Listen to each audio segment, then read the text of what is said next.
1, 2, 3, podcast 3 Irmãos na área. Aqui quem fala com vocês mais uma vez, Rodrigo Tchó. Do meu lado, meu brother, meu irmão Roberto Andrade, filho, Borracha.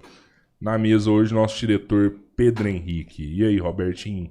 Boa noite, fala aí meus irmãos. Fala aí meu irmão, beleza? Tudo bem. Pronto para aprofundar no conhecimento?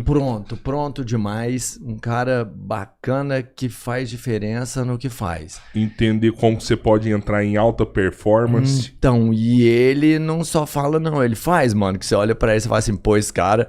Como diria uma outra pessoa, resultado tá dando, viu?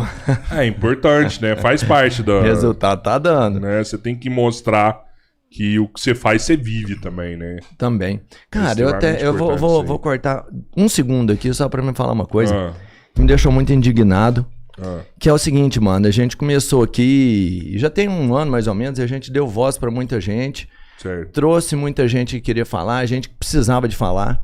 E a gente sempre deu aqui dentro, nunca a nossa verdade. Mas a gente sempre deu aqui dentro a verdade do convidado que tava aqui. Claro. Então... É muito estranho, cara. Eu fiquei muito contrariado quando eu vejo gente do meio, né? Que uma pessoa traz a verdade dele. Talvez a verdade que o cara tem não é a sua. Não é a verdade que você tem. Mas é a verdade desse cara. E porque você não vive essa verdade, porque você não precisa de passar pela situação que o cara viveu, não quer dizer que o que o cara fala é mentira. Não. Ou você não pode desvalorizar o que uma pessoa fala, porque você não precisa disso. Então eu fico muito contrariado de ver pessoas que a gente trouxe aqui, que são verdadeiras, que são profissionais e que falaram a verdade, sabe? Falaram a verdade delas e é verdadeira a verdade delas também, mesmo que você não use, mesmo que você não acredite, não é mentira. Ser, sabe, contestado, ser indagado como se ele estivesse inventando alguma coisa. Rapaz, você tá chateado mesmo, mano. O que é isso aí? Então é só um desabafo meu mesmo, porque, sabe... Você não pode contestar a verdade de uma pessoa porque você não vive isso. Cara. Apedrejar as pessoas é muito mais fácil do que ir lá e tentar resolver o problema. Quando a pessoa fala uma verdade, se você sabe que é verdade, ou se você não sabe, procure saber. E aí sim, não apedreja a pessoa não. Busca uma solução, porque é muito fácil apedrejar as pessoas e pegar a sujeira e esconder ela embaixo do tapete. Então quando uma pessoa tem coragem de falar a verdade, ela não tem que ser contestada. Ela tem que ser ajudada, sabe? Ela tem que ser exaltada. Então, pô, é só um aviso aí, que se você acha que a gente aqui não traz pessoas de verdade, eu garanto que as pessoas que vieram aqui falaram a verdade delas, sem intenção nenhuma de levar um benefício além de que entregar a verdade. Então, a dela, no caso. E num casos especiais, né, vamos falar de um profissional, hoje a gente vai estar com um profissional da saúde, quando um profissional da saúde fala sobre a situação dele, mano, será que ele estava mentindo? Eu acho que não. Não tem porquê. Mas hoje a gente tá com uma referência aí. Fica assim aí. não, cara. Fica assim não. Fica bravo não. Você, tô chateado. A gente é amigo forte. Chama os nossos amigos, a gente resolve isso. Vamos resolver isso então, mano. Pô, agradecer a presença aqui do nutricionista que tá aqui com a gente hoje, Elimar Moura. Obrigado, meu irmão. Eu que agradeço pelo convite. Super indicado pra nós. Muito bom. Foda, fico muito feliz. E o que você falou tem todo sentido. Na verdade, nós da área de saúde, vários outros profissionais pelo mundo afora, no Brasil temos vários, fazem isso aqui de forma gratuita. Sim. E conhecimento, ele tem um valor muito grande. Só que depende do que a pessoa aceita ou não aquilo. E você falou uma coisa interessante sobre verdades. Tanto é que hoje na área de saúde, principalmente na nutrição, nós estamos vivenciando, infelizmente, alguns profissionais que não têm coragem de falar a verdade. Sim. O paciente chega cheio de problemas, uma alimentação totalmente inadequada, ele bate na mesa, não pode continuar fazendo isso, às vezes até acrescenta mais coisas que não poderia fazer parte da vida daquela pessoa, não por questões estéticas, mas sim por questão da saúde daquele paciente que está sendo minada, está sendo jogado fora. Ou seja, às vezes para ganhar um cliente, deixa a pessoa continuar bebendo o tanto que ele quiser, comendo um monte de coisas erradas que está prejudicando a parte metabólica, porque não tem coragem de falar a verdade. Isso deturpa a profissão. Porque, na verdade, tem horas que, infelizmente, a gente vai se indispor com a pessoa porque ela tá num caminho errado. É muito bom quando tem um feedback, depois, sei lá, de 6 meses, 1 ano, a pessoa chegar pra você, meu irmão, valeu.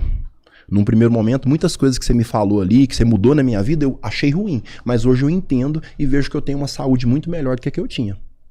E dentro do que você falou de apedrejar, por coincidência, né? Parece que tava, como se Você diz, achou que era introdução? não, mas deve ter algum combinado aí, né? Essa semana eu fiz uma publicação que foi um recorte de uma palestra que eu estava ministrando, inclusive foi na Polícia Militar, lá de Uberlândia. Eu fiz um recortezinho e falando sobre o famoso treino fofo, né? Porque como eu lido com a área de nutrição esportiva, também faço faculdade de educação física e já treino só 30 anos. Então a gente tem uma experiência com isso, a gente sabe que treinamento ou você vai ou você não vai. Mas o que é treino fofo? Treino fofo é aquele treino de faz de conta. É aquele treino que a pessoa vai para academia e fica mexendo no celular. É aquele treino que ele faz o mesmo há um ano, com a mesma carga, com a mesma intensidade, com o mesmo volume. Ele vai por ir. Passa a catraca para dentro e quer ter resultados. Esse é um dos motivos de muita gente também tacar pedra. Falar, não, academia não funciona, treinamento não funciona, dieta não funciona. Porque ele faz mais ou menos. Quantas pessoas vocês não conhecem que fica ali tentando passar no vestibular, numa prova de um concurso público e não passa? Porque ele estuda fofo. Ele estuda mais ou menos. Então, o mais ou menos também tem resultado mais ou menos. Não dá pra ser medíocre a hora que você quer resultado, né, cara? E é isso que é bacana, porque o corpo também é muito inteligente. Nós temos um sistema metabólico chamado set point, que chama ponto de cruzamento. Ou seja, à medida que você vai treinando, seu corpo vai acostumando com aquele estímulo. Converso muito com meus amigos personagens e eles também falam isso pra mim, que tem aluno que o professor quer mudar a rotina de treino, quer melhorar, e a pessoa não quer, ele tá acostumado com aquele treininho, vamos dizer assim, um linguajar nosso, meia boca. Isso é o treino fofo. E eu fiz essa publicação e como você disse, uma pessoa entrou lá e falou, isso é balela. Isso é só mais um na internet, mas a pessoa não conhece a nossa história. Ele não entra no Instagram para ver uma publicação dessa que já passou de 20 mil visualizações, mais de 500 compartilhamentos. Então, peraí, será que eu tô falando bobagem? Porque pessoas inteligentes pegam aquilo como verdade. Olha aqui, fulano, o que essa pessoa tá falando? Então, apedrejar é muito fácil. Se vocês fizerem uma regressão bíblica, Jesus sofreu com isso demais. Teve uma ocasião que a pessoa falou assim, pode vir coisa boa da Galileia? Porque Jesus era da Galileia, como se fosse uma cidadezinha pequenininha, insignificante. Ou seja, as pessoas tacam pedra sem conhecer a história. E isso acontece nas mais diversas áreas. Vocês trazem pessoas diferentes aqui, tá falando uma verdade, mas a pessoa não quer acatar. Cara, e você falou um negócio perfeito agora. Tipo assim, 20 mil visualizações, 500 compartilhamentos. Cara, eu tenho certeza que o Albertinho tá falando, eu sei do que ele tá falando, eu entendi. Você sabe da história. Mas ele tá falando de um corte, cara, de 80 milhões de visualização. Tem lógica. Um corte de 80 milhões de visualização, ele não foi visto por Araguari, ele foi visto no Brasil. E no mundo, né? No mundo. 80 milhões de visualização. Agora eu vou te falar um negócio, você compartilha mentira? Não compartilha, cara. Não tem como. O cara compartilha quando ele vê e fala assim, é isso daqui mesmo. E aí ele pega e vai e compartilha. Esse mesmo corte, em um dia, ele teve 8 mil comentários de pessoas falando assim, isso já aconteceu comigo, eu já vivi isso. Foi uma denúncia. O cara fez uma denúncia, mano. Fez uma denúncia séria. Né? E aí os caras querem diminuir o cara. Mas não dá. Mas essa é a estratégia. Só pra vocês terem uma noção pra... Essa estrutura que tá pronta demorou muito tempo. Se nós acionarmos um cronômetro aqui, em 10 minutos vocês conseguem destruir muita coisa aqui dentro. Então é muito rápido, né? É muito rápido pra pessoa destruir alguém. Cara, né? Você me falou aí de que quando você vai... Várias pessoas não estão prontas, porque você tem que mudar, às vezes, o mindset da pessoa, você tem que mudar a alimentação, ela vai sofrer um pouco... E as pessoas, na verdade, elas não estão prontas para ouvir uma verdade aqui ainda. Elas querem que você engane elas, na maioria das vezes. Sabe uma coisa que acontece muito na minha área? Por exemplo, eu não estou criticando. Eu estou falando uma realidade. Não. Muitos profissionais não aprofundam numa coisa que eu valorizo muito, que é a avaliação física. E a avaliação física, ela não tem como mentir. Eu não estou falando avaliação física com aquilo que é o tradicional. Que eu até uso. É muito bom, inclusive eu uso, mas já existem coisas muito mais modernas. Quando você faz, por exemplo, uma ultrassom, igual eu uso no consultório, a ultrassom ela mostra no meio das fibras um tipo de gordura que nós chamamos de gordura ectópica. A gordura chamada ectópica, ela está num local onde ela não deveria estar em demasia. Você que disse pra mim que gosta de uma carne, quando você pega, por exemplo, uma picanha, um contrafilé marmorizado, que começa a ter gordura no meio da fibra, não é uma carne mais macia, mas isso tem que acontecer com o boi, com o ser humano não. E acontece, porque a mudança no padrão alimentar do animal faz ele ficar daquela forma. E até o valor agregado dessa carne é mais cara. Mas o ser humano não. Então, quando a pessoa tem uma ingestão muito alta de carboidrato simples, associado também a gorduras ruins, essa gordura ela não fica só debaixo da pele, que nós chamamos de subcutânea. Ela também entra no meio das fibras. Então, essa pessoa às vezes tem um volume grande, isso acontece muito com mulher, aquela coxa enorme, mas na hora que você passa uma ultrassom, todas as fibras estão impregnadas. Eu não preciso falar nada. Isso é uma verdade. Sim. Você me entende? Eu dei um giro, mas eu voltei para a mesma coisa que nós estamos falando. Quando a pessoa bate o olho na ultrassom, eu posso fazer 10 vezes, vai dar o mesmo resultado. Eu mostro para ela, falo assim, olha, esse excesso de refrigerante, esse excesso de pão, tem gente que come 3, 4 pães no café da manhã, macarrão, arroz, Caramba. 10 horas da noite. Então, essa dieta tem o tempo todo uma carga muito alta de carboidrato. E uma coisa interessante que eu gosto de explicar é que o alimento, ele não tem só o papel de matar a sua fome. Dali pra frente, ele interfere em hormônios. E um hormônio que fica muito alto para quem tem esse consumo exagerado de carboidrato, chama-se insulina. E a insulina é um hormônio adipogênico. Ou seja, ele estimula a síntese de gordura. Ele é necessário? Sim, até um certo nível. Até um certo nível, o papel da insulina é jogar esses carboidratos, essa glicose, para dentro da célula muscular para formar uma coisa chamada glicogênio. Até aí tudo bem. E também ajuda a jogar alguns aminoácidos para dentro da célula. Passou daí, ele começa a jogar para o tecido adiposo e no meio das fibras. Então, quando eu mostro isso, ou quando eu faço, por exemplo, uma abordagem, existe um outro equipamento que eu uso lá chamado BodyD, que ele faz uma análise 3D. Uma coisa é você ver na frente do espelho o seu corpo, outra coisa é você ver em 3D. Então isso assusta. BodyD? Ele é um escaneamento 3D, então dá para ver pelo seu smartphone a sua imagem em 3D girando. Não tem nada a ver com aquela balança de bioimpedância. Também isso, usa a bioimpedância. A bioimpedância ela serve principalmente para fazer o que a gente chama de desmembrar. Eu consigo desmembrar o seu peso. Por exemplo, tem gente que chega para mim, nossa, Elimar, não tive resultado. Eu falo, calma. Às vezes a pessoa está com o mesmo peso ou teve uma variação muito pequena e ele acha que não teve resultado. Quando você vai fazer a análise com a bioimpedância, ela separa o que é que você tem de água, massa óssea, gordura, massa muscular. Então, de repente, o peso da pessoa está estável. Depois de 3 meses, por exemplo, de tratamento, 4 meses. Mas o que houve ali? Ela conseguiu baixar... Interno, uma troca de gordura por massa magra. Muito bom, é isso. Isso é desejável.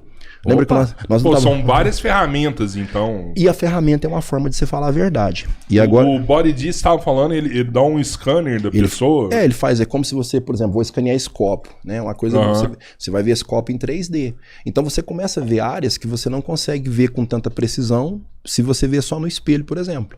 Então isso é uma verdade. Quer um outro exemplo? A própria fita métrica, que é um equipamento antigo, eu não abro mão de usar.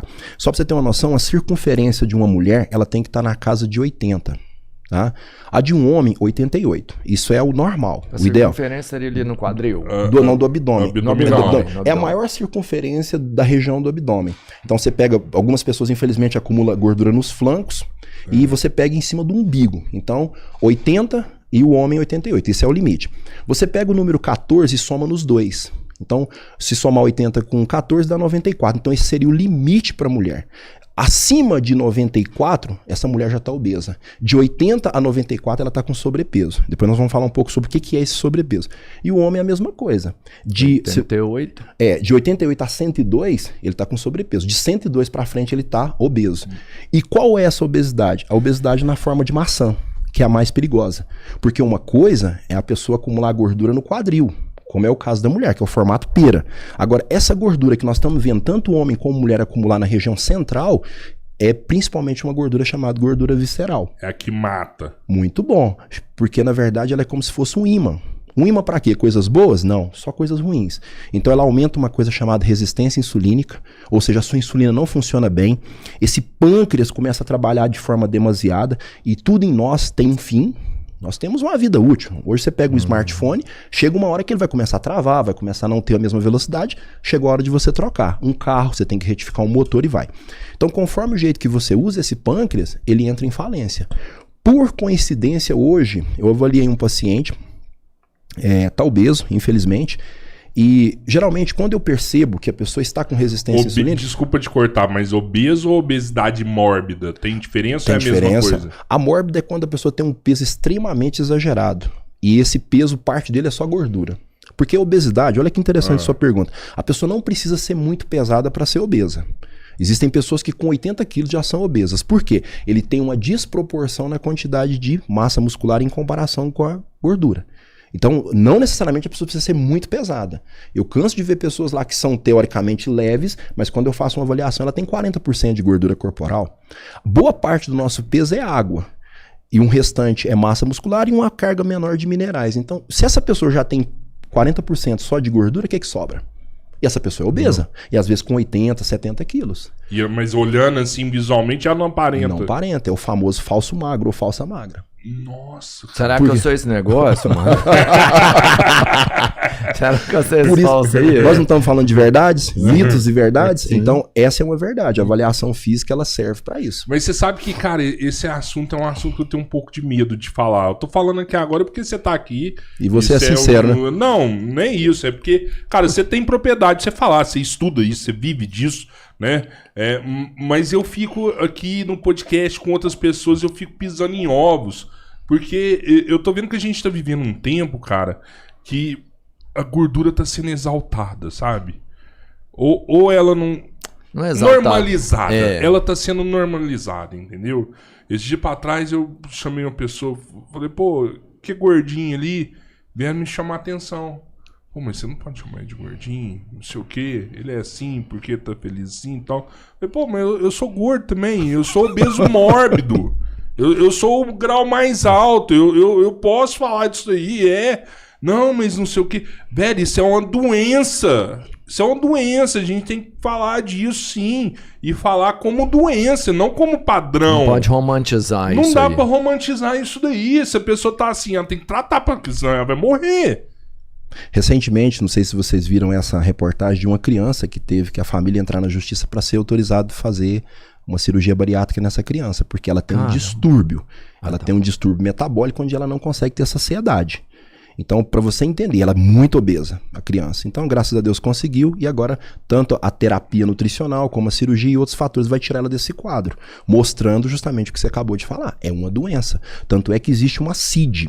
CID é o Código Internacional de Doença para a obesidade.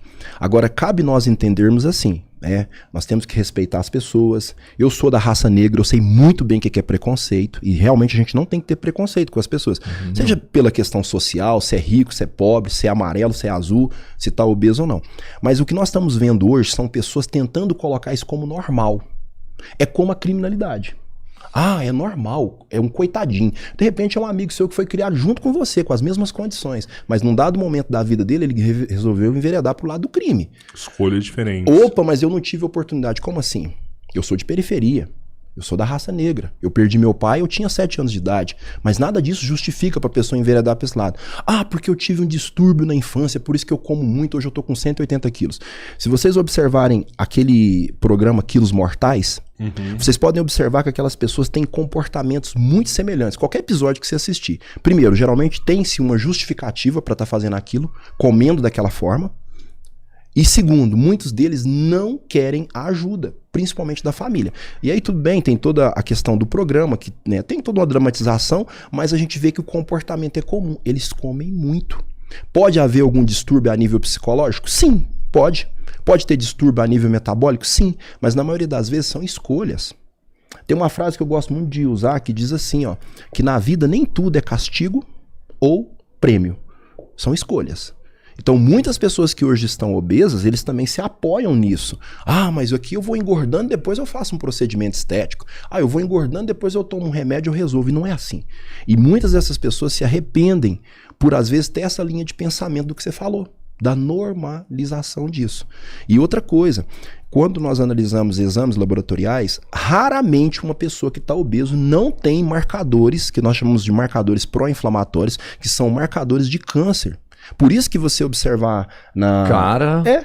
porque... Sério? Não, porque não é só o estético. obeso, ele tem uma sinalização maior, uma predisposição maior para desenvolver um câncer. É porque é o seguinte, o tecido adiposo, ele não é do mal.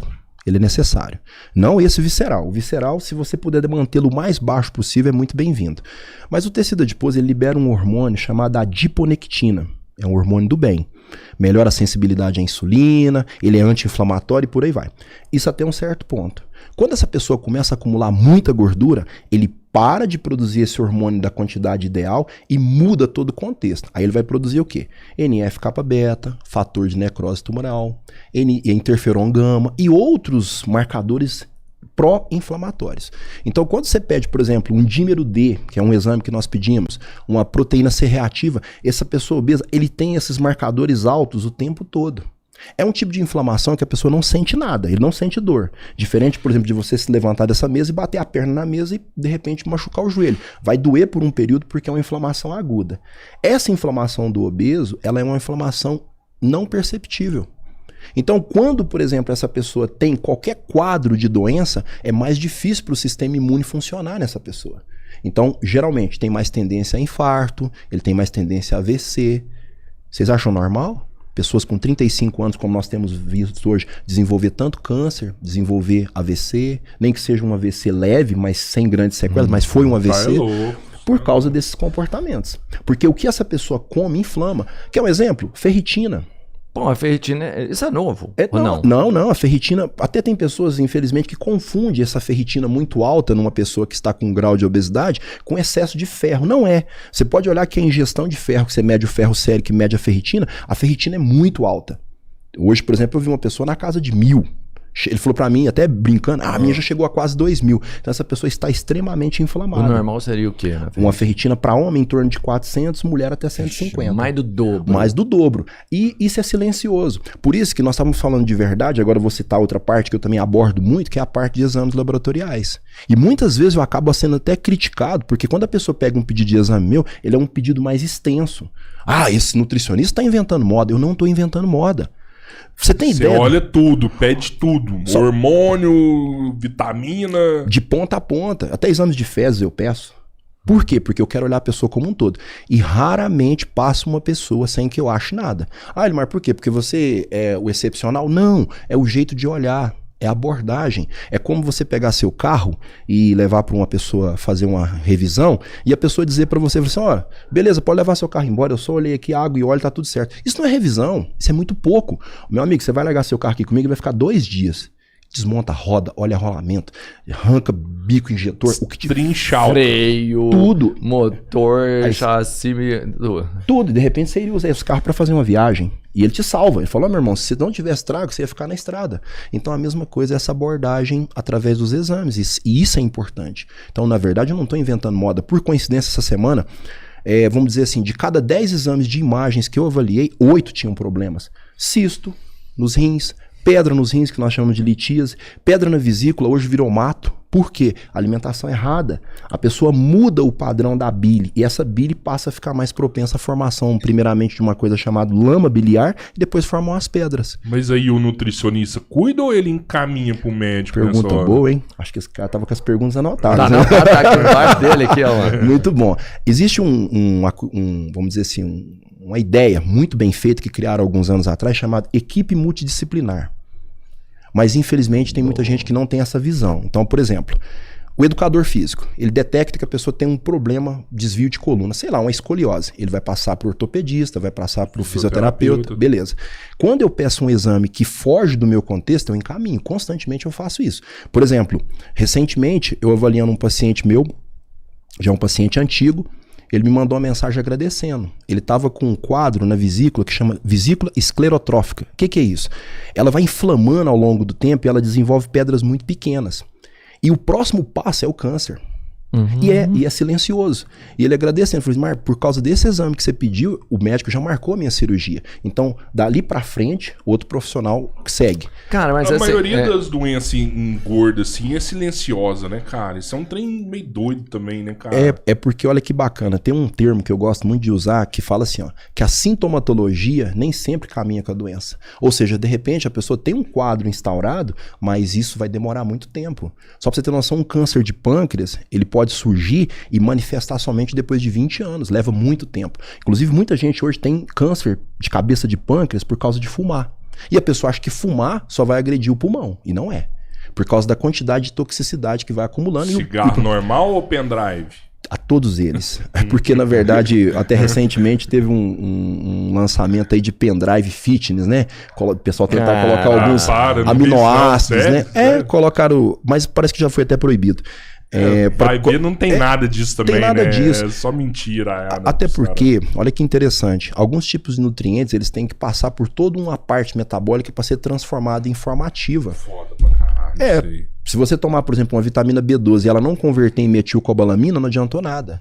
Toma um ácido fólico, tem que converter em metilfolato. Então, dependendo da forma como você ministra isso, pelas narinas, sei lá, pelo pulmão, não vai ser convertido da forma como precisaria. Não adiantou Não nada. adianta. E outra coisa que eu tava falando também sobre o que você me perguntou, né? De achar, é importante o profissional aprofundar, porque muitas vezes aquele paciente, você está tirando ele da morte. Eu falei um pouquinho sobre vesícula, mas se a pessoa tiver uma pedra na vesícula e não souber, muitas vezes ele desenvolve uma pancreatite. Se ele não morrer, o tratamento é extremamente pesado, fica vários dias sem comer, sem beber, para desinflamar, para depois fazer a cirurgia, ou às vezes vai a óbito. Cara, é uma pedra dessa na vesícula, quando tem aquela... É a pedra da vesícula também, que é uma dor insuportável, né? Que você pode vir a sofrer dores que o cara... Muito grande. Prefere. Quebrando laser isso aí, né? E as renais também, as litíases renais. Sim, essa eu já passei. Tanto é que, Você é louco. por exemplo, nos exames, eu vou lá e peço ureia, ácido úrico e creatinina. Muitas pessoas têm pedra nos rins não porque toma creatina. Tem nada a ver uma coisa com a outra. Eu já ouvi falar que creatina em excesso dá pedra. Não, dá? se você se você quiser um suplemento para ser, vamos dizer assim, crucificado ao longo da história, chama creatina. E não era pra ser. Não era para crucificado. ser. É porque é o seguinte, quando você toma creatina, você aumenta a excreção do metabólito chamado creatinina. E realmente a creatinina é um biomarcador de saúde renal. E nos laboratórios eles calculam assim, ó, quando a sua creatinina vai subindo, cai a sua taxa de filtração. A taxa de filtração é quanto passa de água lá pelos seus rins, é uma estimativa. Só que existem outros exames para se pedir. A cistatina C, por exemplo. Então, às vezes, a pessoa fica naquele medo. Nossa, não posso tomar uma creatina. Hoje tem literaturas sérias publicando a importância da creatina até para idosos, pelo efeito cerebral que ela produz. Então, assim, é um dos suplementos mais usados no mundo, mas devido a esse mito, subiu creatinina, tá detonando os rins, não tem nada a ver. Pessoas com a compleição física maior, ele, sem tomar nada de creatina, ele tem uma creatinina mais alta. Agora eu vou dar uma dica para quem tá nos assistindo. Se você quiser destruir um rins, é só você ficar sem tomar água. É a primeira coisa. Tem pessoas... Por que não toma água, não? Cara, eu tenho que parar com essa merda, mano. Porque é o Tem seguinte... dia que eu fico um dia sem tomar água. O que é pior? E eu tenho um funcionário meu que eu tenho inveja dele, cara. Que toma 8 litros d'água, assim, enquanto ele tá trabalhando, velho. É surreal. Você sabe o que é isso? Hábito. É hábito. E o interessante da água é você não esperar sentir sede. Vamos imaginar o seguinte, um carro mais antigo. Se o marcador de combustível parar de funcionar, você vai trabalhar meio no escuro, né? Você vai passar no posto, põe lá 50, 100 reais, mas você nunca sabe quanto você tem de combustível. A sede é a mesma coisa. Quando você chega a sentir sede, você já tá devendo há muito tempo. E às vezes tem pessoas que esperam, viu? Te cutucou, já trouxe uma água para você. E esse é um hábito legal, até uma dica para as pessoas que estão nos assistindo. Pode ser uma garrafa simples como essa. Aqui tem 500 ml. Se você não der conta de consumir de uma vez só, consome a metade, depois o restante, e vai enchendo a garrafa ao longo do dia. E uma coisa que é interessante para a pessoa monitorar é a quantidade de vezes que ele vai no banheiro. E a coloração e cheiro dessa urina também. Se a pessoa tiver uma urina muito turva, muito escura e muito fétida, isso pode ser ou inflamação a nível intestinal, uma infecção, ou até mesmo excesso de metabólico que não está sendo jogado fora. Tanto é que se você perceber, a primeira urina do dia ela é mais escura. Tanto que é que eles fazem coleta, né? Opa, porque tem uma condensação maior. E como eu estava falando, né, da pedra na vesícula, ela tem um histórico também nutricional. Então muita gente forma pedra nos rins, chama litíase, por excesso de ácido úrico, por excesso de sódio, porque o sódio aumenta muito a excreção de cálcio. Uma das pedras mais comuns que existe é de oxalato de cálcio. Não é porque a pessoa toma leite ou porque ele come queijo, é porque ele tem uma excreção maior de cálcio, isso passa pelos rins, com a presença do oxalato e pouca água, começa a formar os cristais. Aí chega uma hora e ele forma uma pedra. Você toma leite muita do água? queijo? Não entendi. Do leite do queijo aí, o leite é prejudicial, porque na minha época, o moleque crescia no leite e ali ele vivia eternamente. Hoje, por exemplo, parece que o leite de vaca não é indicado, tem alguma coisa assim? Olha só, é outro alimento que tem controvérsias, né? Muita gente defende e outros demonizam o leite. Então vamos lá, eu vou ser neutro, eu vou te falar o que é o leite. Tem pessoas que eu pergunto, o que é leite? Nem ele sabe responder. O leite é uma emulsão, ele é uma junção de água, que é o soro, proteína, você tem uma proteína chamada caseína, que está no leite, e gordura. E açúcar, que é a lactose. Então junta tudo isso numa fase e você vê aquela aquele líquido de cor branca que é o leite. Existem pessoas que têm uma coisa chamada intolerância à lactose. Isso pode começar na infância, mas é muito comum em pessoas da nossa faixa etária, né? 20, 25 anos, igual nós temos, né? É isso aí. Porque você vai diminuindo a produção dessa lactase ao longo do tempo. Então, muita gente embasa em proibir o leite por causa disso, que você não tem enzima para quebrar. Mas isso não é uma regra para todos. Para quem realmente tem uma intolerância à lactose severa, eu não aconselho mesmo. Porque a pessoa tem distensão abdominal, porque como essa lactose não é quebrada, ela passa para o intestino grosso e forma uma quantidade muito grande de gases e muitas vezes quando não é quebrada de forma a contento, também desencadeia diarreia e por aí vai. E existem pessoas que têm alergia ao leite, então são coisas distintas. A intolerância é uma questão enzimática e a alergia já é uma questão imunológica. Ele desenvolve anticorpos contra as proteínas do leite. Uma vez que essa pessoa toma o leite, ele desencadeia uma série de reações alérgicas. Essa pessoa não pode nem passar perto de leite. Ou seja, muita gente escuta essas coisas por aí e acha que é para todo mundo. Por exemplo, tem gente que tem alergia ao ovo, então infelizmente essa pessoa não pode consumir ovo, Caramba, mesmo sendo um excelente alimento. Então cada caso é um caso. Porque o leite é só para o bezerro. Pra vocês terem noção, a whey protein, a palavra whey, toda pessoa que tomou qualquer derivado do leite, né, ou leite propriamente dito, teve contato com uma certa parcela de whey protein. A palavra whey significa soro. Então, quando você toma o leite, tem o soro, só que é diferente de você tomar o leite propriamente dito. Quando você toma um shake com whey protein, por exemplo, passou por um processo de filtração, ou até mesmo por troca de carga iônica, né, porque proteína tem carga iônica, e você separa só a parte nobre do soro do leite. Por isso que para algumas pessoas, mesmo que não treinam, é interessante usar essa proteína para compensar a quantidade de proteína diária, como é o caso de idosos. Só para você ter uma noção, Caramba, mano. o idoso ele pode usar sim. Chega um velhinho lá, você fala, pô, toma um whey aí que vai dar uma boa pra você. O idoso, ele desenvolve, idoso não, eu vou pegar até pessoas mais novas mesmo, desenvolve um quadro chamado sarcopenia. Aqui nós temos duas palavras juntas, né? Sarco vem de sarcômero, que é a unidade funcional das fibras musculares, e a palavra penia significa pobreza. Sarcopenia, então pouca quantidade de sarcômero, que é a perda de massa muscular propriamente dita. Isso acontece devido ao quê? Declínio hormonal. Geralmente o idoso tem declínio hormonal, declínio da quantidade de comida. O idoso ele não sente o mesmo cheiro, não tem o mesmo paladar de uma pessoa normal, geralmente. Então ele come mais por obrigação, vamos pensar assim. Então ele come pouco. E aí automaticamente ele não consegue manter massa muscular. E fora a questão do exercício físico. Isso é regra para todo mundo? Não, você vai ver muito idoso aí muito bem. Mas esteatose daria certo isso aí? Você fala pra... Esteatose. Hepática? Não é esteatose, fugiu o nome. Que dá problema no osso lá. Ah, sim, osteoporose.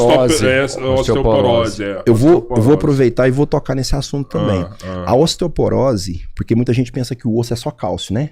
O osso também tem uma carga muito grande de proteína. Então, de uma maneira geral, se a pessoa passa ao longo da vida, desde a infância, até eu digo que osteoporose, ela é uma doença de cunho nutricional.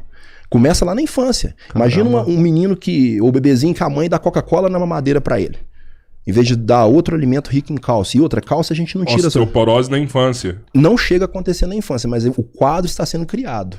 Você me entende? Ela vai manifestar lá pelos seus 35, 40, 50... Caralho, mas onde ela começou lá atrás? Tomava altas dedeiras de Coca-Cola. Mas eu tomava muita dedeira de Coca. Mas eu tô citando a Coca como fator potencializador. Mas na verdade, a grande maioria das pessoas que desenvolvem osteoporose é porque ele deve... proteína, ele deve cálcio, ele deve vitamina D3, ele deve magnésio, ele tem excesso de fósforo, vários fatores. Mas o whey ajuda nesse caso aí? Nesse caso sim, porque olha só que interessante, boa sua pergunta. Quando você tem perda de massa muscular, você também fragiliza a estrutura óssea.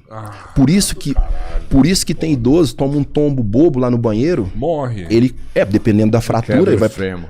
Cabeça de fêmur, fossa do acetábulo ali quebra. Caraca, porque ele tem uma perda acentuada. Aí beleza, um dos parentes pega esse idoso e traz pra mim. Eu faço toda a análise, verifico que tá tudo baixo, principalmente a parte de proteína. Você sabia que é possível saber se a pessoa tá comendo proteína suficiente?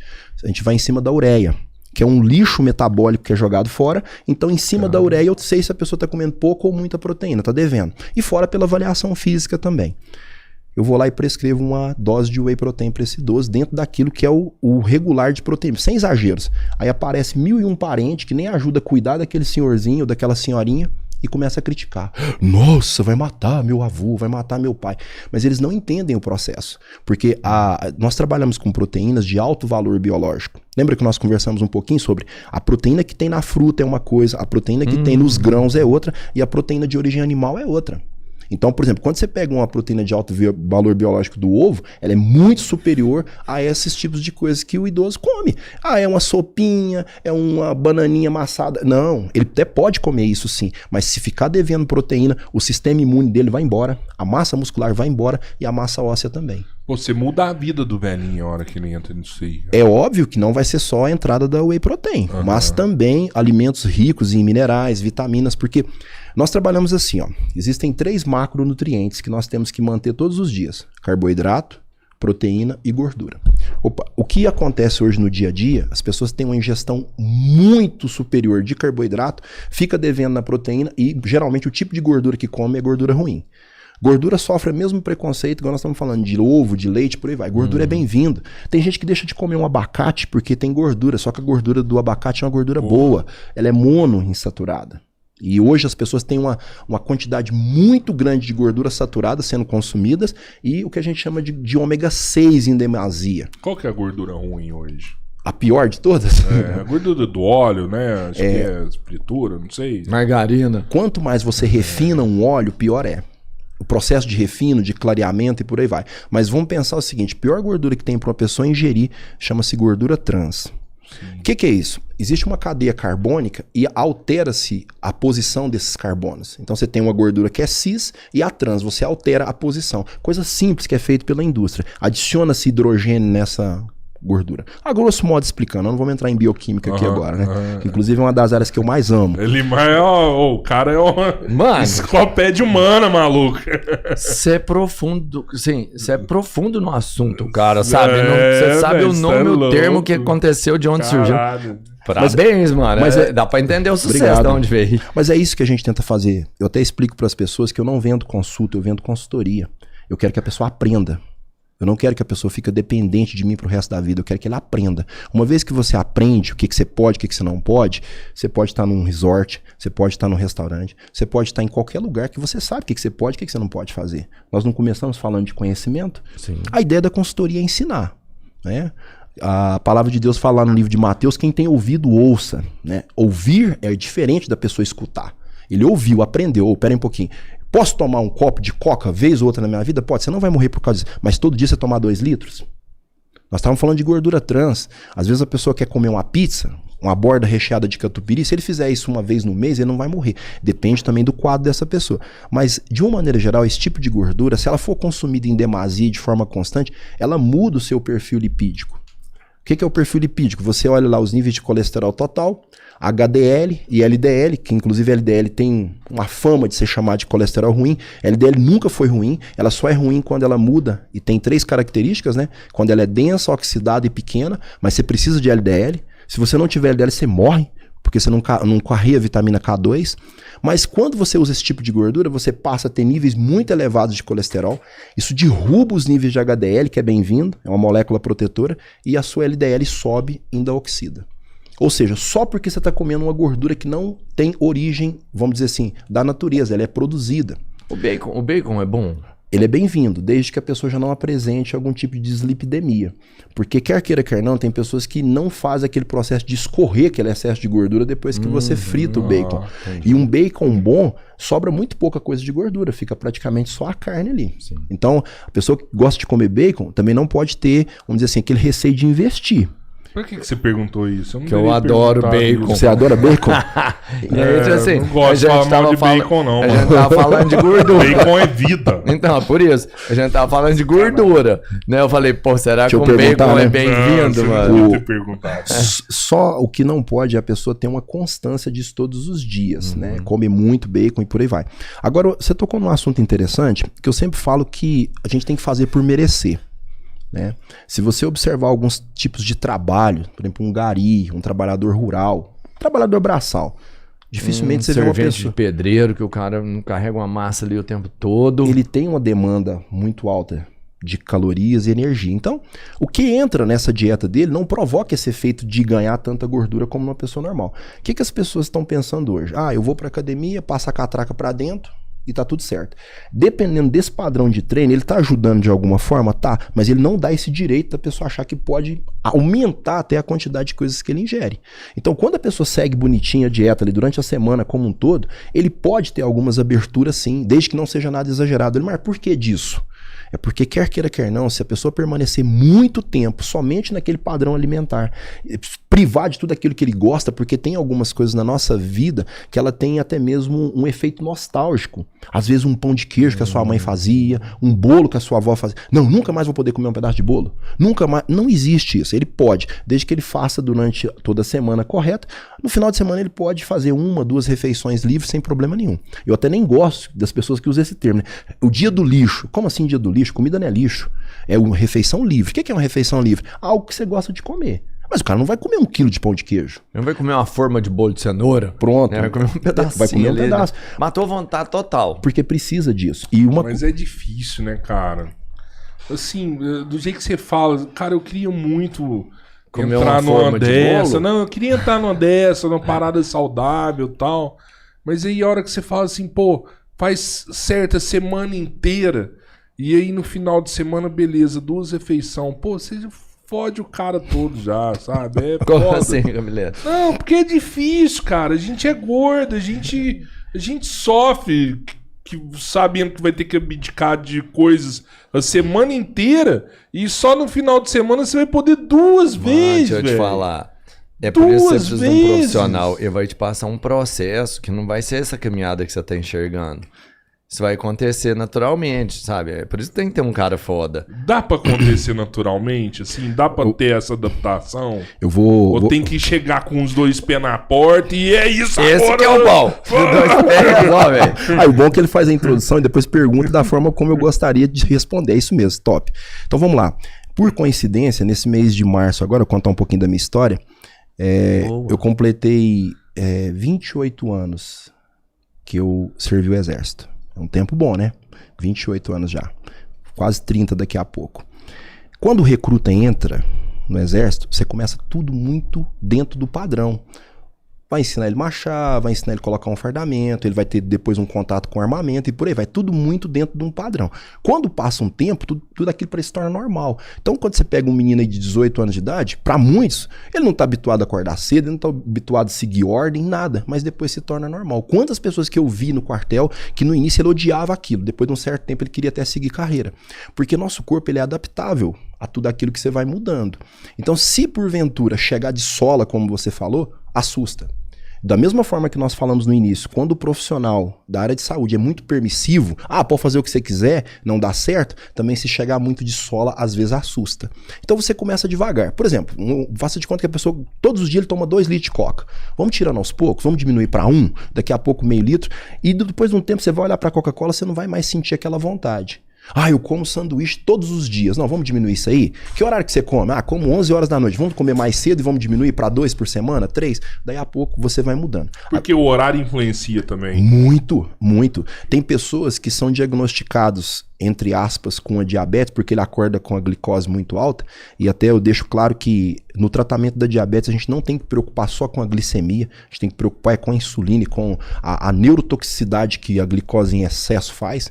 Porque ela destrói neurônio em excesso, né? Se você tiver, destrói a visão, dá degeneração macular e também a toxicidade dessa glicose no próprio pâncreas. E esse pâncreas vai parando de funcionar. Como eu citei mais cedo, hoje eu avaliei um paciente que, infelizmente, quando faz uma avaliação que eu chamo de curva glicêmica e insulinêmica, isso é muito pedido para gestante, mas a gente pode pedir para qualquer pessoa. Só que eu nunca peço só a curva da glicose, eu peço da insulina também. Então, devido a essa pessoa o tempo todo ficar comendo glicose, esse pâncreas entra em fadiga. Assim como existe a fadiga adrenal, existe a fadiga do pâncreas. Aquela pessoa que come muito tarde, come excesso de carboidrato, como você falou, esse pâncreas ele é posto para trabalhar, vamos dizer assim, 1000 graus. Chega um momento, o pâncreas fala assim, não dou conta mais de você não, acabou, não vou trabalhar mais. O que aconteceu? Quando a pessoa chega de manhã, mede-se a glicose de jejum e a insulina, beleza? E dá um copo com 70 gramas de glicose para essa pessoa tomar, diluída. Na hora que entra essa glicose, ela é uma prova de esforço para ver se esse pâncreas funciona. a insulina dele não subiu nada e a glicose subiu e foi embora. Ou seja, ele já não está produzindo a mesma quantidade de insulina. Se não corrigir, chega uma hora ele passa a ser diabético tipo 1, porque ele já não vai mais produzir insulina. O que eu preciso fazer com essa pessoa? Reduzir ao máximo carboidratos simples e carboidrato de maneira geral para deixar esse pâncreas descansar. E aí nós vamos entrar com fibras. A maioria das pessoas não consome fibras. Se você pegar aí, na época paleolítica, as pessoas consumiam muita fibra, raízes, vegetais. Hoje não, tem gente que come arroz e bife. Então não tem nada de fibra nessa alimentação. Macarronada, por exemplo, não tem nada de fibra. E entrar também com proteínas de alto valor biológico. Muita gente é desnutrida em matéria de proteína. Aí eu consigo, de forma lenta e corrigindo essa diabetes, porque já estava diabetes tipo 2 praticamente, até que ele volte esse pâncreas a funcionar normalmente. E o horário é tudo isso que você falou. Dependendo do horário que você come, seu corpo não quer mexer com aquilo mais, ele quer entrar em descanso. E você passa a noite inteira forçando todo o sistema a digerir algo que ele não quer. Você acha que é por isso que as pessoas, por exemplo, eu já vi muita gente que emagreceu. Pô, o que você emagreceu? Que regime você fez? Ah, cara, só parei de jantar. Tô comendo a mesma coisa, mas parei de jantar. E o cara emagreceu. Muda muito. É porque é o seguinte, no geral, nessa vida moderna nossa, a pessoa passa o dia todo trabalhando. Ele já acorda meio atrasado, toma uma xícara de café, vai pro trabalho, às vezes come alguma coisinha no meio da manhã e só almoça. E os que fazem isso, come alguma coisa no meio da manhã. Almoça rápido, almoça um lanche e vida que segue. No meio da tarde, vai lá e come um pão de queijo com xícara de café e a adrenalina tá muito alta por causa do trabalho. E a adrenalina, ele é um inibidor da fome. Quando essa pessoa chega em casa, que não é o mesmo ambiente de trabalho, ele se sente o quê? Confortável. Ali ele tem a casa dele, a família, a geladeira, o armário, é onde que ele começa a comer. E nesse momento, todas aquelas células adiposas que estavam ávidas, esperando o dia inteiro, opa, que hora que vai chegar a comida? Elas vão agir de forma muito intensa, no sentido de armazenar o máximo possível de energia. Por Sabe isso, que você vai ficar um tempão sem comer de novo, né? Principalmente depende do que a pessoa vai comer. Aí muita gente pode pensar, olha, mas então você está indo contra o jejum? Não, o jejum ele é algo planejado. Ele não acontece dessa forma. Quando a pessoa faz um jejum intermitente, por exemplo, ele tem uma duração, ele tem uma forma de você entregar esse jejum, que inclusive no caso desses pacientes com resistência insulínica e diabetes, uma das estratégias é o jejum intermitente. Porque você deixa todo o sistema descansar. Mas tem toda uma forma de você começar o meio e o fim desse jejum. Pô, depois não andar pra, igual todo mundo, vou fazer jejum. Vou fazer jejum. Se fizer sem critério, porque primeiramente, você está disposto a fazer jejum? O que eu falei da avaliação física? Num processo de emagrecimento, que é diferente de perder peso, vocês sabiam disso? Perder peso é uma coisa, emagrecer é outra. Não. Perder peso é perder qualquer coisa. Se você passar ali numa farmácia e comprar um diurético ali, que é uma medicação usada para, por exemplo, líquido pro caralho. Pro hipertenso, por exemplo, tem a hipertensão, muitas vezes o profissional médico passa várias frentes, né? Põe lá um beta-bloqueador, né? Coloca um diurético e o diurético joga a água fora. Então, se a pessoa tomar diurético durante 2 dias, ele vai baixar esse peso, mas ele não emagreceu, ele perdeu água. E quando a pessoa faz qualquer processo sem ter esse entendimento de que não pode você perder massa muscular, na verdade ele fica no prejuízo. Nós não falamos um pouco no início sobre mitocôndrias? Quando você perde massa muscular, você diminui a densidade mitocondrial. E aí, o que acontece? Essa pessoa tinha um gasto calórico X. Com menos massa muscular, ele vai ter menos. Isso explica por que tem pessoas que permanecem com peso baixo 1, 2 meses. Quando ele retoma até mais. Porque aquela massa muscular que ele perdeu, ele não recupera. Mas a gordura ele recupera com muita facilidade. Só para deixar bem claro para muita gente que está nos assistindo, olha que interessante isso. Quando você pretende aumentar a massa muscular, existe todo um trabalho metabólico para que isso aconteça. Ou seja, se você ficar em casa e só comer, suplementar e não houver o treinamento, isso não vai acontecer. Hipótese alguma, esquece. Você pode até ganhar um pouco, mas quase nada, porque o estímulo do treinamento é que provoca hipertrofia. Agora, para emagrecer, não. Desculpa, para engordar, não. Basta você só comer. É muito fácil você ganhar gordura. Agora, é prazeroso, né, mano? É fácil. Tanto é que muitas pessoas falam assim, nossa, eu não vou treinar a parte superior porque eu vou ficar muito forte. Mulher, algumas falam isso, né? Não faz treinamento da parte superior, não treina ombro. Não vou treinar braço porque eu vou ficar forte. Eu quero só perna e bumbum. Se pro homem já é mais difícil hipertrofiar, e ele tem toda uma estrutura hormonal que favorece isso, né? Desde que ele não tenha nenhuma desordem, pra mulher é um pouco mais difícil. E é interessante que ela treine, porque olha que interessante. Nós conhecemos um arquiteto muito famoso, né? Oscar Niemeyer, que fez o projeto de Brasília. Né? Uberlândia também, né? Foi também dele, né? Quando um arquiteto faz uma estrutura, por exemplo, de uma cidade, ele vai colocar tudo dentro de uma ordem funcional. Onde que está o centro comercial, onde está, por exemplo, a prefeitura e por aí vai. Sai distribuindo. Quando Deus nos formou, foi da mesma forma. Se vocês observarem nas extremidades dos nossos membros, né? Você não tem célula de gordura aqui, ó. Nessa parte da sua mão, por exemplo, você não tem. Mas na região central você tem, porque tem uma finalidade. E esse tipo de tecido adiposo dessa região, ele é muito agressivo. Ou seja, tudo aquilo que entra de calorias, ele tem uma facilidade melhor, né? Maior de assimilar e guardar, e ao contrário, também ele tem a dificuldade de liberar. Por isso que a maioria das pessoas reclamam, nossa, eu emagreço, mas minha barriga não vai. Por quê? Porque esse tipo de tecido adiposo, tanto da face externa, que a gente chama de subcutâneo, como que está lá no meio, ele não responde da mesma forma. É como você falar com uma criança teimosa. Demora mais tempo e não responde do mesmo jeito. Tá na memória nossa isso aí, né? Não posso perder essa gordura aqui, não. Eu preciso dela. Eu vou te falar. Só que você falou, né? A gente pediu uma pizza pra te passar vontade. Só pra falar o tanque é sacanagem aqui, mano. Aqui não, e essa pizza é tem dó, deliciosa, olha aí. Hoje é o dia.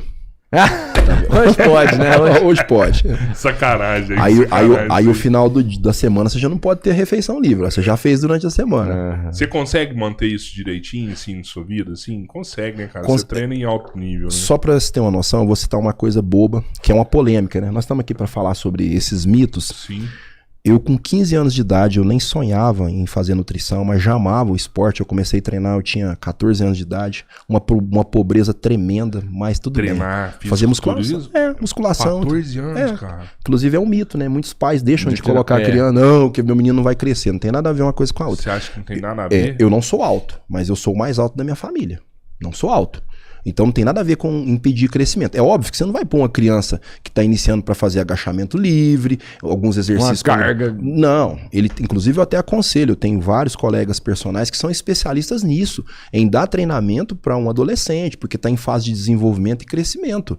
A criança nessa fase, o adolescente, ele tanto cresce linear como ele cresce em desenvolvimento. Então é importante o exercício físico, sim. Mas a partir de qual idade você acha? Na verdade... Porque a gente vê na internet uns moleques de 7 anos parrudo pra caramba, assim, né? O pai põe pra treinar com 5. Tem que tomar cuidado com os excessos, mas o esporte em si, não vou falar da musculação em específico, o esporte, ele pode começar com um bebezinho de 3, 4 meses, a natação é muito bem-vinda. Legal. O esporte. Sim, o esporte. Aí depois, a musculação, existe uma idade média em torno dos 10, 12 anos em diante. Inclusive eu tenho vários pacientes que eu acompanho, que são crianças da natação que fazem uma musculação funcional.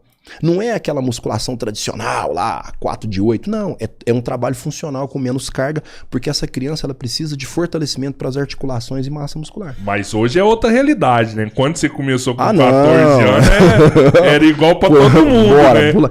Era igual para todo mundo. É o que a gente fala de conhecimento, né? Vai mudando, vai melhorando, as ferramentas vão surgindo. E as pessoas que são inteligentes, elas vão aprimorando isso e vão aceitando essa ideia de que não é bicho-papão. Quer um exemplo? Idoso. Antigamente, quando você falava em colocar um idoso numa sala de musculação, nossa, vai matar o meu avô. Tem nada a ver. Hoje tem idosos que melhoram muito a mobilidade, a flexibilidade por conta da musculação e outros esportes.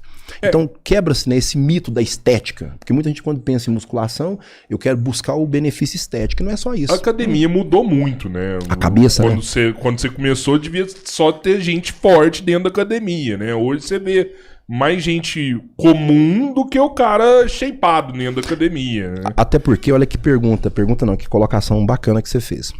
Quando você faz exercício físico, você tem liberação de uma classe, vamos falar um termo mais simples, de drogas mesmo, chamadas endorfinas. Essas drogas são drogas que são produzidas por nós mesmos, que nos trazem uma série de benefícios, de bem-estar. E aí depois você tem liberação de dopamina, de serotonina e por aí vai. Então o exercício físico ele tem essa modulação. Quer um exemplo? Não sei se vocês conversaram isso com o Dr. Leandro aqui. Na psiquiatria, é aconselhável que a pessoa faça exercício físico também como meio auxiliar de tratamento. Porque só a parte, né, a parte medicamentosa somente, ela é importante, mas ela também tem que ser acompanhada do exercício físico. Porque você entra num ambiente diferente. Academia é um lugar legal, né? Música, pessoa diferente. Você sai daquele quadro. Uma pessoa depressiva, ele quer ficar o quê? Num quarto fechado. E às vezes piorando mais ainda a situação. Então a academia tem esse papel. Eu tô tocando nesse assunto que eu tô planejando uma armadilha pra te jogar. Assim, é? Sabe? Porque aí, já que a gente tá falando disso aí, cara, chega num ponto que você tem que ficar no treino fofo. Então, você vai pra academia só pra você ir fazer um exercício e tal, não faz sentido, né? Do cara, sei lá, mudar. E tô falando do cara comum, agora eu vou falar do cara do seu nível, que há 30 anos tá indo na academia. Não tem como. Agora você tá no treino fofo. Ou todo ano você tá aumentando a carga. Não, olha só. Vai chegar uma hora que a carga fica infinita. Não, você fez uma colocação muito bacana. Olha só. Todas as pessoas, elas chegam a um ponto que ela não evolui mais em termos de volume. Nós temos uma proteína chamada miostatina, que ela trava esse crescimento por um mecanismo de segurança. É um fator de crescimento. Do outro lado, você tem um outro fator de crescimento chamado IGF-1. Que é estimulado no nosso fígado, né? O nosso hormônio GH vai no fígado e produz essa proteína chamada IGF-1. Da mesma forma tem a miostatina, ela te freia. Então chega um ponto que você não vai desenvolver mais. E a pessoa tem que ter essa consciência. Não adianta ele achar que ele vai crescer ad eterno, porque não vai. Se você pegar grandes fisiculturistas, depois que ele começou a ganhar 1, 2, 3 vezes, você vê que de um ano para o outro, tô falando nível de Mr. Olímpia, ele não vai evoluir tanto. Porque chega no limite, é óbvio. Porque isso começa a ter problemas articulares e outras coisas mais relacionadas à parte metabólica. As cadeias de actina, miosina. Então, o próprio crescimento é freado pelo próprio metabolismo. Pode fazer o que quiser. Duplicar, triplicar a carga, que aquela fibra ela não vai crescer mais. Ela chega no limite. Você consegue entender que ali é seu limite já? Pronto, é isso mesmo. Meu limite hoje é em torno de 102 quilos, que é o que eu tenho. E outra coisa, eu sempre digo para as pessoas que ela tem que entender isso. Porque tem pessoas que ficam ali pulando de galho em galho, achando que não, agora eu vou fazer uma técnica, vou consultar com fulano, mas ele não entende que ele já chegou no limite dele. É igual limite de altura. Você vai crescer até um ponto que a sua genética vai te permitir. Dali pra frente não adianta, você pode fazer o que você quiser que você não vai crescer mais. Mas você consegue entender seu limite, tipo, olhando no exame, olhando suas moléculas, tudo que você tem no seu corpo, ou não, meu limite eu enxergo é olhando no espelho. Daqui eu não passo mais. Dá pra ver, olha, pergunta boa também. Dá pra ver esse limite tanto na parte metabólica, em cima dos exames, e nas avaliações físicas. E outra, depois de um certo tempo, você treina também com a ideia de manter aquilo que você ganhou. É igual patrimônio. Imagina um investidor. Ele investe, mas ele também reinveste aqueles valores. Porque tem pessoas que por um período ele faz tudo muito bonitinho. Depois ele começa a desandar. Se ele diminui frequência de treino, volume, intensidade, dieta, hidratação, sono, tudo aquilo que ele conquistou, o próprio corpo fala, não, eu não tenho por que manter isso aqui. É onde a pessoa começa a novamente perder. Então, no meu caso, eu já cheguei no meu limite há muitos anos, mas a gente sempre tenta aprimorar, porque tem um outro grupo que você pode dar uma atenção. E o que eu sempre dou como conselho para as pessoas é você ser chato mesmo. Eu já conversei com pessoas, mas eu olho no espelho. Uma avaliação sua, você se autoavaliando, você pode errar. Quando você pede para uma pessoa te avaliar, igual vamos supor, vocês são amigos, né? São irmãos. Meu irmão, vou te dar aqui uma folha, você vai escrever para mim o que você acha de mim. De repente ele vai falar coisas que você nunca imaginava, que você precisa melhorar, de repente ele vai te elogiar em alguma coisa. Então quando você passa por uma avaliação física que outro profissional está fazendo, ele acha pontos que você precisa melhorar. Por exemplo, panturrilha é um grande tendão de Aquiles para muitos homens e até mesmo mulheres, mas o cara não treina. Outro grupo, abdômen. Eu canso de explicar sobre isso. Eu pego uma imagem de ultrassom e mostro, falo, olha, a musculatura abdominal dessa pessoa está muito fraca. Só para você ter noção, vamos pegar aqui um exemplo. Ó, esse bonequinho aqui serve de exemplo para nós. Ó. Aqui nós temos a coluna vertebral. Tá? A coluna vertebral ela é formada por uma série de discos empilhados sobre outros. Então nós temos aqui a parte cervical, depois nós temos as torácicas e a lombar. Essas vértebras aqui, elas recebem todo o peso do tronco. Peso da sua cabeça, da parte do tórax e dos braços. E ela está empilhada como se fosse um único eixo. Eu estou falando de mecânica. Agora me explica, o que estabiliza esse monte de vértebras uma sobre a outra? A musculatura acessória, que é a musculatura da sua lombar, e também a musculatura abdominal. Não existe explicação mais plausível para uma pessoa ter que fazer treinamento para o abdômen, sim. Porque muita gente reclama de dor nas costas, não consegue fazer até exercícios de perna, como é o caso do agachamento, porque ele tem uma lombar fraca e ao mesmo tempo um abdômen fraco. Então eu não estou falando da estética, eu estou falando da parte funcional. Musculatura abdominal auxilia na respiração e uma série de outros fatores. Então muita coisa que a gente fala do treinamento tem uma finalidade funcional, de melhorar outros fatores que a pessoa não imagina. Aí me aparece um monte de gente falando, não, isso aí, esse negócio de treinar abdômen é bobagem. Gente, eu não tô falando de abdômen tanquinho, eu tô falando da parte funcional dessa musculatura que é importante treinar. De sustentação mesmo. Sustentação, e de você também não ter problemas, porque os órgãos internos, eles empurram, tem uma pressão muito grande. Existem pessoas que essa musculatura ela tem uma frouxidão muito grande, e quando eu faço uma avaliação com ultrassom, tem pessoas que têm menos de 5 milímetros de espessura dessa musculatura. É muito fina. Hora nenhuma ela é estimulada. Eu não falei um pouco da panturrilha. Por que muita gente tem dificuldade com a panturrilha? Porque não treina a panturrilha. O que é uma espessura legal no ultrassom? No abdômen? 20 milímetros, pelo menos. 20 milímetros dá 2 centímetros. É uma espessura boa. Cara, e agora você falou da panturrilha. Você falou da panturrilha aí. Tem alguns músculos que eles deveriam ser mais trabalhados, não pelo fator estético, mas da saúde em especial. Porque a panturrilha, a menos que eu esteja enganado... O abdômen é um deles também, né? A panturrilha é como se fosse um segundo coração, porque ela que automaticamente bombeia o sangue de baixo para cima. Então, quando você tem essa parte desenvolvida, sabe, você tem um estímulo maior de circulação sanguínea. Você falou besteira pra caralho. Aí você não pode falar, só ele. Eu acho tem essa parada ou não? Tá até parecendo que ele assistiu um vídeo. Esses dias, recentemente, eu tava treinando panturrilha, eu peguei um vídeo meu mesmo e fiz toda uma explicação sobre isso. O que você falou faz todo sentido. Você stalkeou, cara. Não, só pode. Stalkeou. Mas já fala isso há muito tempo, não falo? É porque é o seguinte, existem nos nossos vasos periféricos microválvulas para que o sangue tenha uma descida e ela não retorna. Então tem pessoas que têm uma certa frouxidão nessas válvulas e o sangue, ao invés dele descer e ser empurrado novamente, principalmente a pessoa que fica muito tempo parado, ele começa a descer. Então isso é um dos motivos da formação das famosas varizes e outras coisas mais, porque essa musculatura, hora nenhuma, ela trabalha no sentido de fazer esse bombeamento reverso. E outros fatores também. Por exemplo, mulher tem uma tendência muito maior. Então, realmente, essa ideia, né, simples, que se fala que a panturrilha é o segundo coração, ela tem esse sentido. Então, é importante treinar. Quer um exemplo? Pessoas que não treinam perna.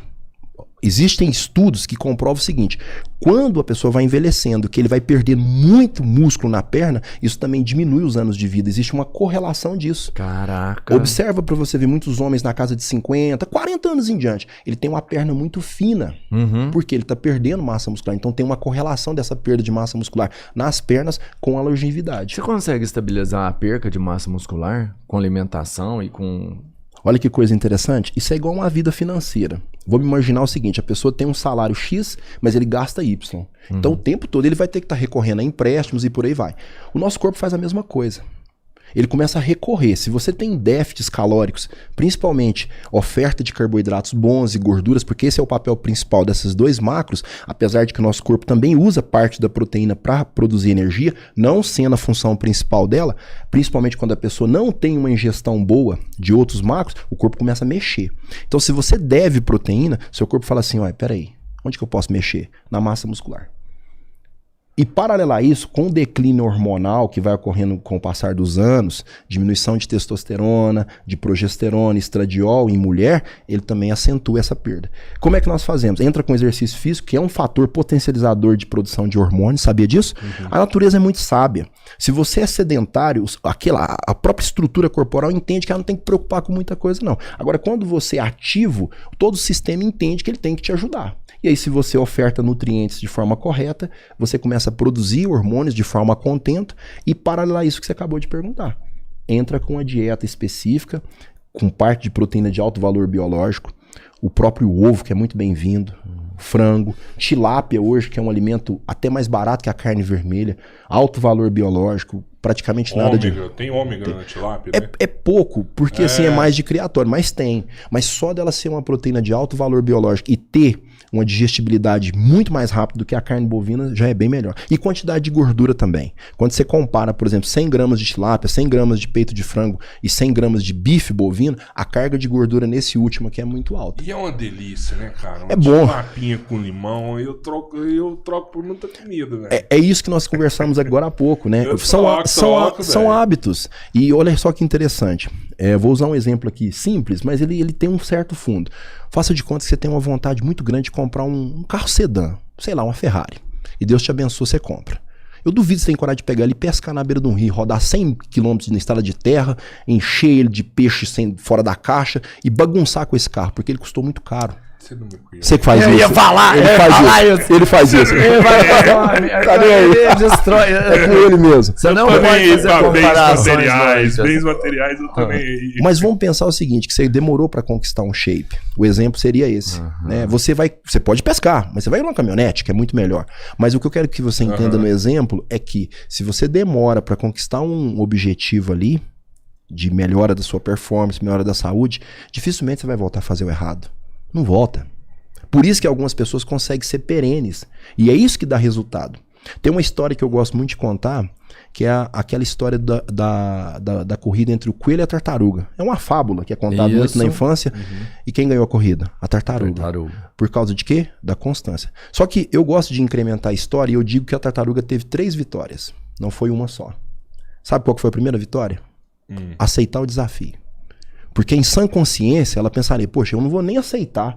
Eu não consigo correr com... Ela não importou, ela não olhou para a condição dela. O que é isso? É a pessoa que, poxa, eu não tô legal hoje, mas eu vou aceitar o desafio. Eu vou lá consultar, eu vou fazer avaliação, vou fazer o exame, eu vou começar. Beleza, qual que foi a segunda vitória? Na largada. Quando ela viu o coelho disparar na frente dela, ela não esquentou a cabeça. O que é isso? É a pessoa que entra num processo nutricional e não esquenta a cabeça com o que as outras pessoas vão falar. Porque para apoiar uma pessoa que está precisando emagrecer, são poucas pessoas. Às vezes os próprios familiares chegam, você não vai dar conta. De novo. Então, não pode esquentar a cabeça. Vamos comer uma pizza ali? Vamos fazer pizza, vem aqui para casa. Você tá muito chato, né? E por aí vai. E a terceira vitória foi realmente a hora que ela cruzou a linha de chegada. Mas ela só cruzou por quê? Porque ela fez o dela. E é isso que a gente tem que fazer, ser constante. Igual eu falo pra muita gente, não adianta a pessoa se empolgar, aquela coisa chata, falta pouco amarrar uma faixa na testa, tô em dieta, e isso durar uma semana. O que nos leva a esse sucesso é ser perenes, né? Você fazer algo constante. Cara, quando você tá indo, que você tá tendo, e você começa a ver resultados, eu enxergo uma motivação natural, as pessoas se empolgando e vai, faz mesmo, e fica até chato mesmo, e tá dedicado e não abre mão disso mais. E aí ela alcança um objetivo. Mas para mim tem um pouco de carga genética sobre isso. Você explica de uma forma que parece não ser assim, mas tem pessoas que vão pensar, tem facilidade de engordar e outras não. E o cara que tem a facilidade de engordar, ele chega, ele alcança o objetivo, ele quer se manter assim. Sim. Mas aí é quando ele relaxa. Sabe, eu acho que às vezes é mais difícil você se manter do que chegar. Sabe, a caminhada, quando você vai tendo sucesso, você vai tendo motivação diária para chegar em um objetivo final. Quando você chegou no objetivo final, você para não ter mais esse estímulo diário de, pô, tô chegando. E aí você para, e aí você não se mantém mais, aí você acaba voltando tudo de novo. Tem um trabalho, como que seria isso? Tem que ser psicológico ou não? Também. Você consegue fazer Também. isso? Ou tem que ter um acompanhamento junto? Um dos fatores que faz essa pessoa motivar é a constância dele fazer as avaliações, dele se monitorar.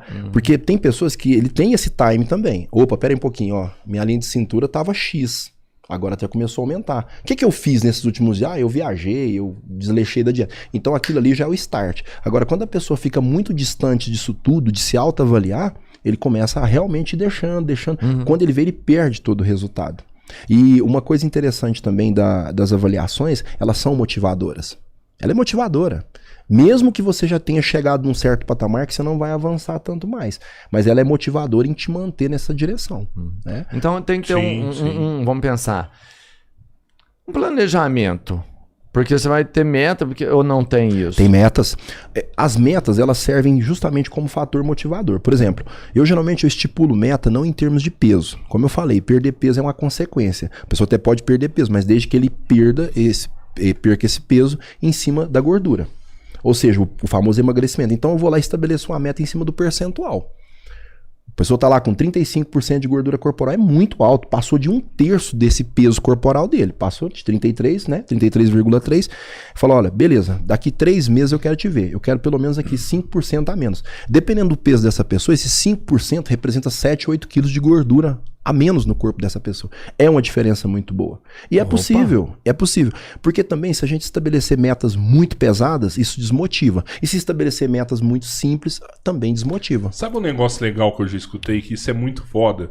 Que se você entra num processo de emagrecimento, Se você conseguir perder 10% do seu peso, já muda o seu quadro de saúde, assim, violentamente, sabe? Tipo assim, o risco de infarto, de AVC, com apenas 10%.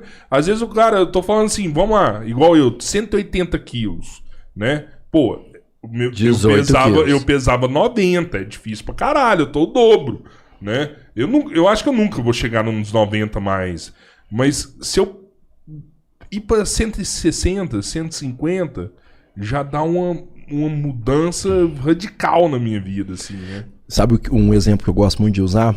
Da praia com tubarão. Se você estiver numa praia e quanto mais pra dentro do mar você for, maior a probabilidade do tubarão te pegar.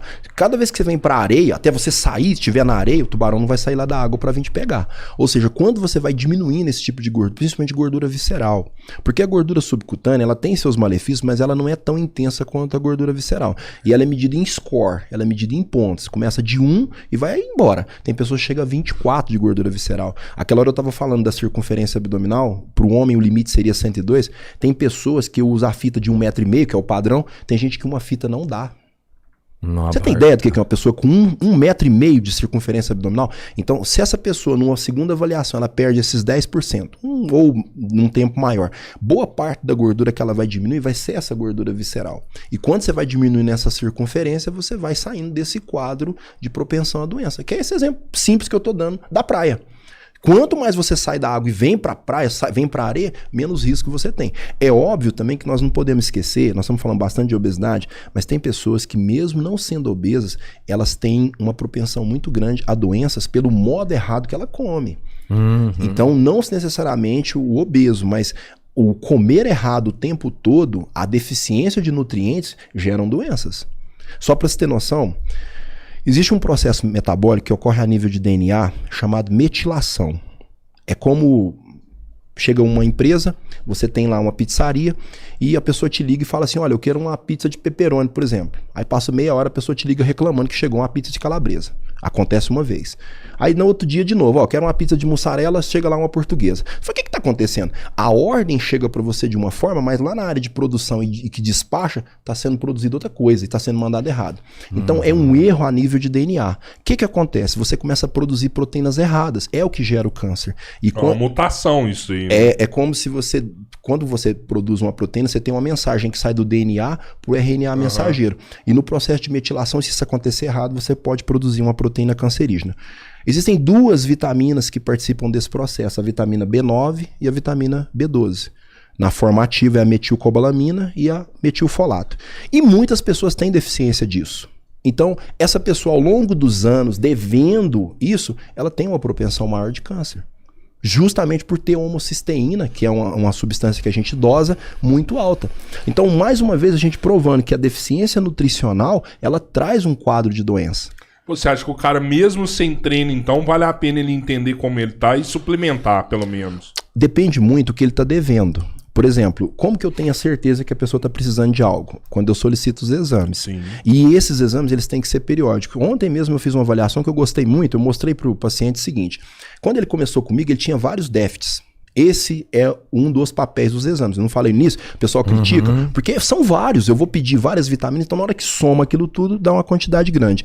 E eu consegui mostrar para ele pelo gráfico, porque os laboratórios fazem isso. Ele te dá o valor inicial e à medida que você vai fazendo no mesmo laboratório, ele vai trazendo novamente. A melhoria que ele teve. E na parte estética ainda não chegou onde ele queria, que é o que nós falamos dos objetivos. Mas é o que eu ia falar com você. Pode concluir, porque... porque às vezes o estético ainda não chegou, mas a parte metabólica melhorou. Aí você começa a conversar, porque eu converso muito, isso é importante, a gente ter essa abertura, não é atender o paciente em 5 minutos, aquela coisa muito técnica, né? A pessoa nem olha pro rosto do paciente. E aí, como é que você tá se sentindo? Ele, tô bem melhor. Meu rendimento no trabalho melhorou, eu já não acordo com indisposição, a minha bateria dura o dia inteiro. O que é a bateria durar o dia todo? É a pessoa acordar e render na parte da manhã, na parte da tarde, às vezes à noite ele tem que ir para uma faculdade ou ir treinar, ele tá bem. A minha libido melhorou. Depois nós vamos falar disso, caso vocês queiram, sobre libido. É um dos problemas hoje, tanto para homem... Maioria, né? Maioria. Pega tem gente aí de 20 e poucos anos de idade que zero de libido, porque tem uma série de fatores envolvidos nisso aí. 20 anos? Opa, direto. Constantemente a gente vê isso. Então, quer queira, quer não, essa melhoria metabólica, ela vem dessa mudança, igual você falou. É importante investir. Quer um exemplo? Você falou de investir em suplementação. Parece uma utopia, mas nós somos um país tropical que temos sol o ano todo e uma das vitaminas que os brasileiros devem, na grande maioria, é a vitamina D3. Tomar um solzinho. Não toma. As pessoas trabalham só em local fechado. E a vitamina D3 hoje, ela foi promovida, né? Hoje que eu falo um tempo pra cá, não é nem considerado uma vitamina, é considerado um hormônio. Por quê? Pela quantidade de reações que ela participa. Hormônio? Ela é considerada um hormônio. Caralho, essa eu não sabia. É porque o hormônio, o que é o papel dos hormônios? A grande maioria deles é ativar enzimas, é participar de reações metabólicas. Por isso que eu explico que os déficits não podem permanecer por muito tempo. Não há como uma pessoa ficar devendo a produção de determinadas enzimas ao longo dos anos e isso não gerar um problema, porque vai gerar. Vai gerar, com o passar do tempo gera. Então essa deficiência constante de vitamina D, ao contrário do que se pensava, só questão óssea, não.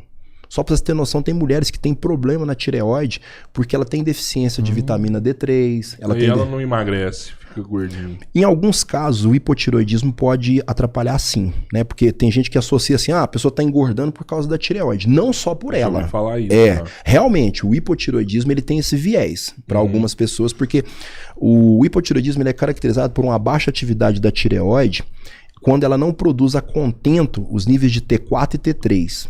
Que é a tiroxina e a tetraiodotironina. Só que muita gente, às vezes, ele tem, teoricamente, um hipotireoidismo de origem nutricional. Olha, mas como assim?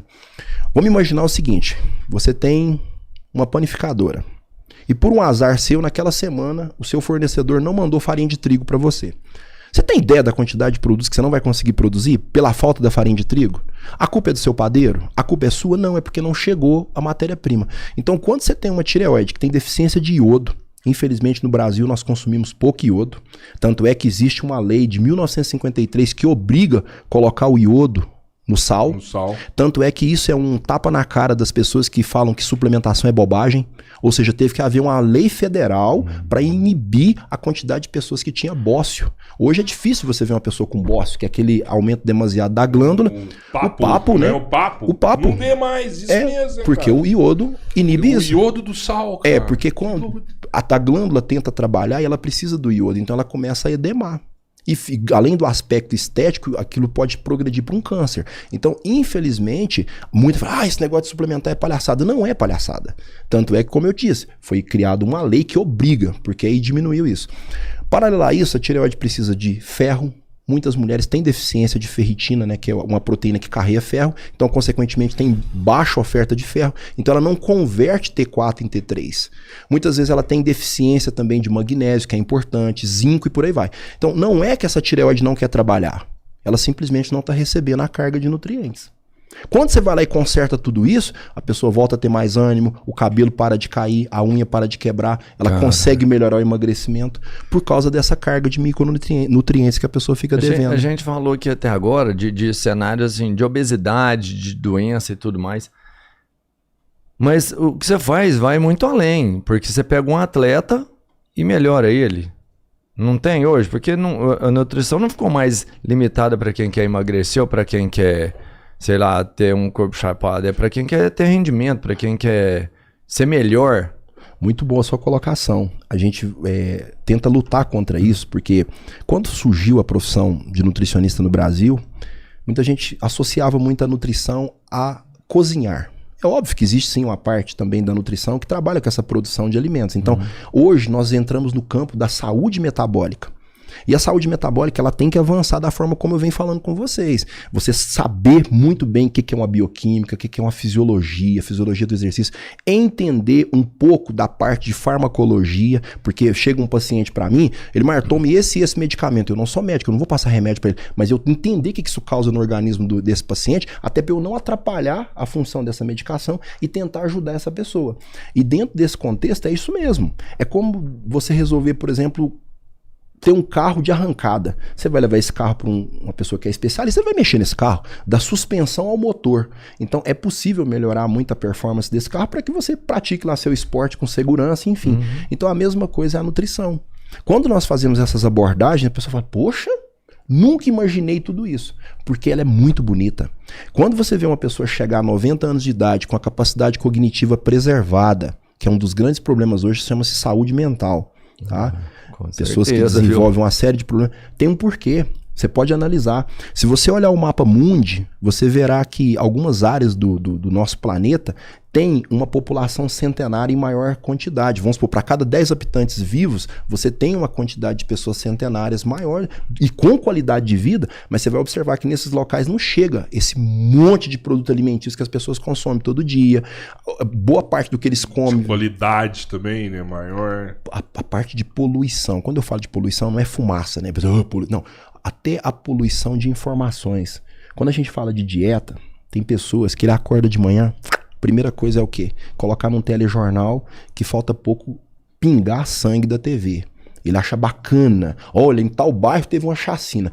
Isso é dieta. A pessoa está se alimentando com informações ruins, na qual ele não tem como intervir em nada. Você saber uma notícia ruim não é de todo ruim, mas desde que você possa intervir e ajudar. Ó, você ficou sabendo aqui que seu vizinho precisa de uma ajuda, não é uma notícia boa, mas você vai lá ajudar ele. Sei lá, vai oferecer uma cesta e por aí vai. Mas uma coisa, um crime que aconteceu à noite, a pessoa já bombardeia a cabeça dele com aquele monte de coisas ruins. Então, esses locais, até esses tipos de informações não chegam. Você acha que esse tipo de informação atrapalha a pessoa? Para algumas pessoas, sim. Você pode algumas, então. Você pode observar que existem algumas áreas de profissionais que o índice de depressão é muito grande. Acredito. Imagina uma pessoa que trabalha num pronto-socorro o tempo todo. Chega um faltando uma perna, chega um baleado, isso e aquilo. É diferente de uma pessoa que trabalha num outro ambiente. Chega uma hora, você... Às vezes o cara do PS gosta de estar lá no PS. Por isso que para alguns funciona. Sim. Mas o que eu quero te dizer é assim, que determinadas informações de forma constante, ela pode até cauterizar seu pensamento, se torna normal. Vamos pensar um legista? Para ele é normal abrir uma pessoa. Mas uma pessoa comum ficar se bombardeando não é legal. Não. O que você observa quando acontece um acidente? Por mais simples que seja, as pessoas param na rodovia para tirar foto. O que tem de bom naquilo ali? Ele tá bombardeando a mente dele e outras pessoas com coisas ruins. E tem alguns acidentes, inclusive, que tem pessoas expostas ali ainda, presas nas ferragens e por aí vai. Então, olha que nível que algumas pessoas chegaram. Cara, tem acidente que o cara tá precisando de ajuda ali do lado e o cara tá saqueando a carga. Opa! Mano. Isso acontece constantemente. Então, para você ver que nível que chegaram as pessoas. Então, esse bombardeio de informações ruins, o bombardeio de produtos alimentícios de uma maneira geral, uma alimentação desprovida, leva lá no final da vida da pessoa a ter uma série de problemas a níveis até neurológicos, de uma maneira geral. Nossa, cara. Então, e o que é que você acha assim? O resultado para um atleta, para um obeso, para um idoso, para um cara que tem uma doença realmente, a nutrição ela resolve em que nível de solução? Principalmente em suprir aquilo que a pessoa tem a demanda. Igual, por exemplo, vamos pensar um atleta de futebol. Muitos deles têm deficiências, por exemplo, de minerais que mantêm ele ativo durante toda uma partida. Um atleta de ciclismo, o que as pessoas mais reclamam para mim? Perca de performance, cãibra e por aí vai. Então, de acordo com o esporte, eu identifico. E no clínico, né, que é o que a gente faz de anamnese, eu identifico que essa pessoa precisa melhorar. Por exemplo, eu converso muito com pessoas que são do ciclismo, seja o speed, seja mountain bike. O cara tem lá 50 mil investido numa bike, mas ele não investe em nada nele. Ele não toma uma vitamina C. Só pra você ter uma noção... É verdade. Porque só pra você ter uma noção, quando você pega, por exemplo, um portão, você coloca um portão e quem te vendeu, montou pra você, fala assim, ó, semana que vem eu tô aqui e vou pintar o portão pra você, tá? No ferro bruto, sem fundo nem nada. O que vai acontecer com esse portão em poucos dias, ainda mais se chover? Vai enferrujar tudo. Porque ele não tem proteção, que é a proteção oxidativa. Quem pratica esporte de alto rendimento, ele também tem uma tendência maior de produzir mais radicais livres. Uma coisa que é fato é você observar uma pessoa da corrida, e quando ele entra na parte profissional, muitos deles, vamos supor, 3, 4 anos de corrida, você olha uma foto dele, você vê que a pessoa envelheceu muito. Sim. Por causa das espécies reativas de oxigênio. Mas então é proibido fazer esse tipo de esporte? Não. Você só tem que ter um aporte de nutrientes para evitar esse envelhecimento celular tão acentuado.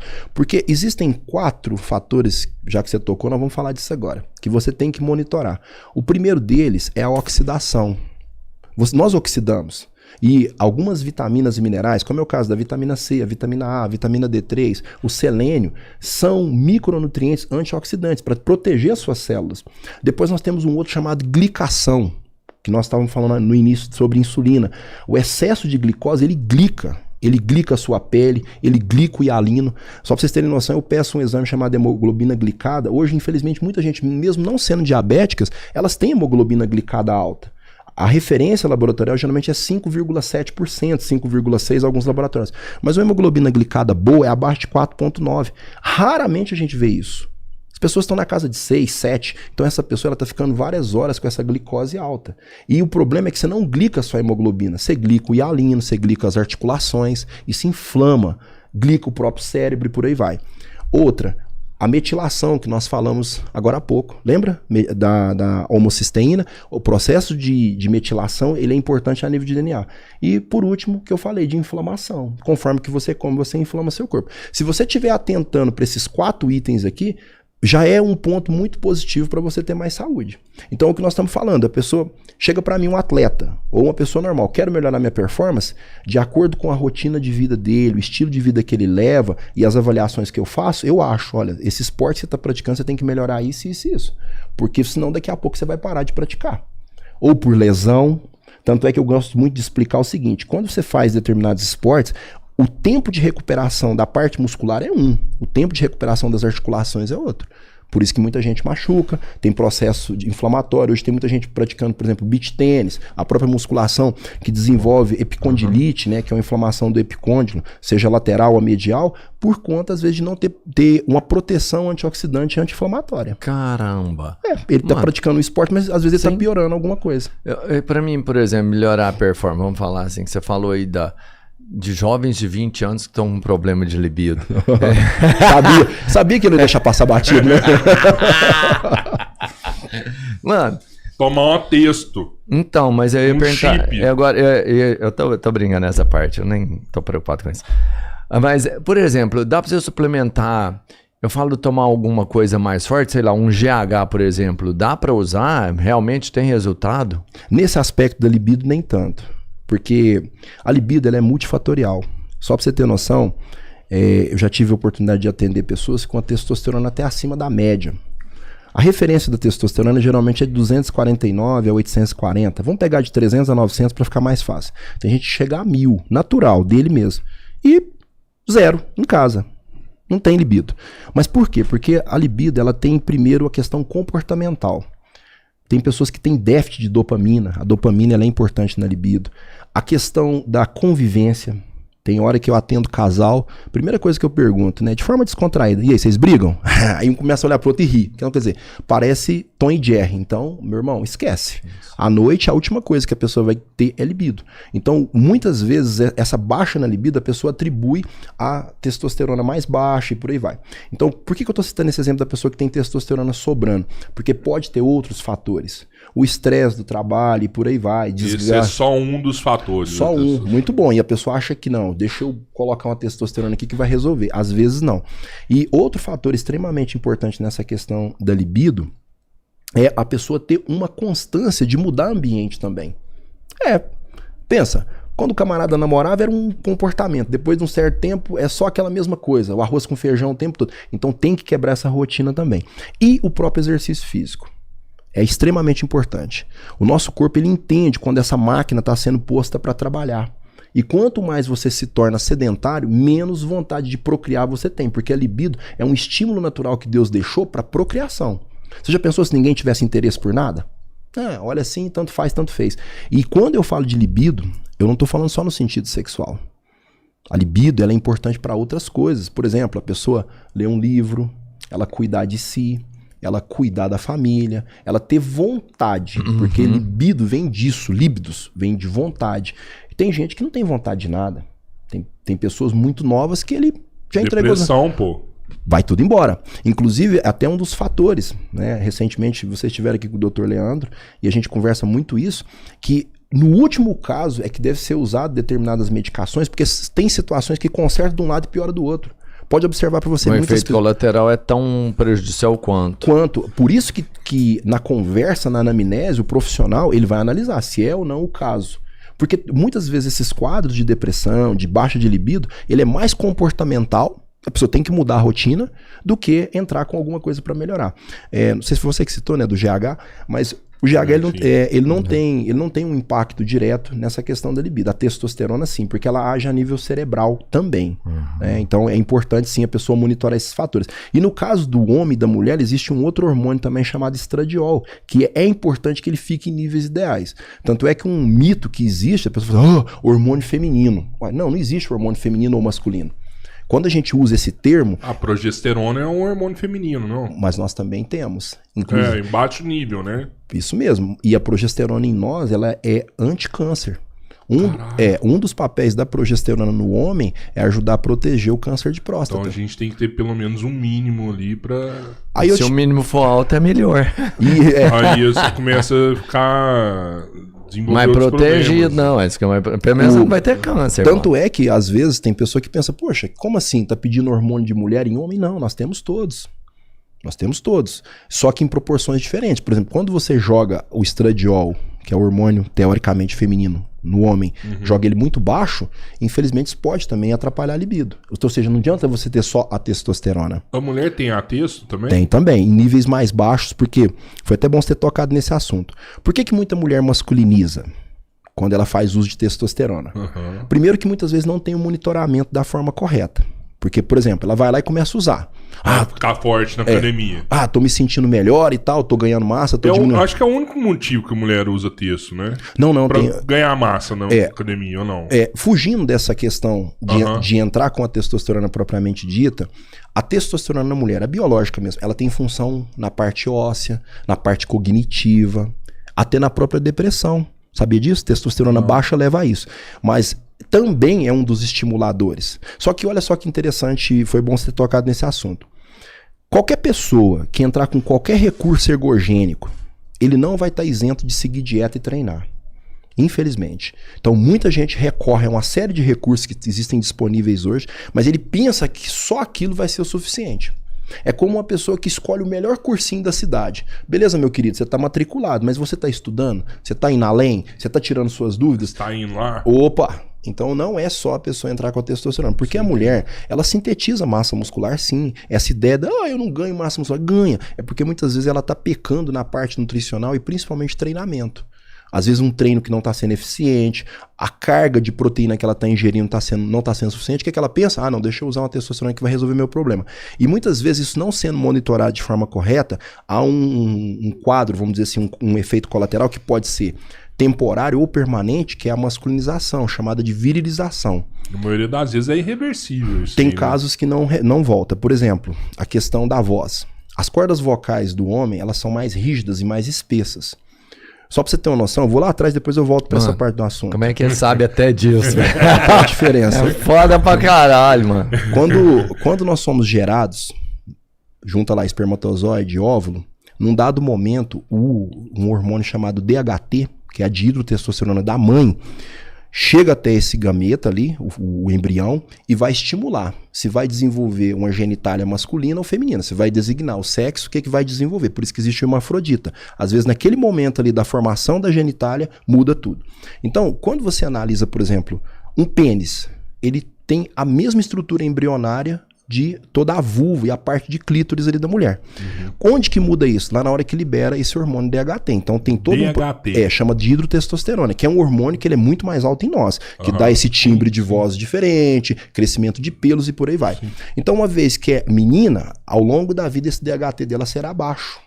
Aí, por exemplo, a moça tá lá com 20 e poucos anos de idade, ela resolve usar a testosterona, parte dessa testosterona é convertida em DHT. Então, na verdade, o que masculiniza a mulher não é só a testosterona, é esse subproduto da testosterona. Existe uma enzima chamada 5-alfa-redutase que vai lá e transforma essa testosterona em DHT. Então, aí sim, ela volta a estimular todos aqueles caracteres andrógenos que deveria ser no homem acontece nela. Então aquele clítoris que era pequenininho, ele vai começar a crescer, a voz da mulher começa a engrossar, porque muda o timbre por engrossar as cordas vocais, ela começa a ter calvície masculina, que é essa calvície muito característica da parte frontal, ela começa a mudar o perfil do rosto, algumas mulheres mudam, porque se você observar essa parte a frontal do nosso rosto, ele é bem diferente de uma mulher. E por aí vai. Principalmente quando ela faz esse uso crônico e em grandes quantidades.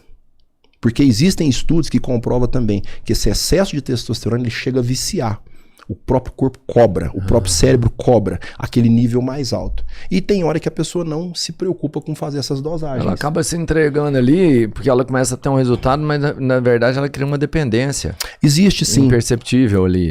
Porque quando você experimenta níveis mais altos, quando essa testosterona volta para uma carga menor, tem gente que tem queda no rendimento na academia, na resposta pós-treino, e até o que eu falei, um rebaixamento mesmo, a pessoa se sente mais cansada, então ele volta a usar cada vez mais.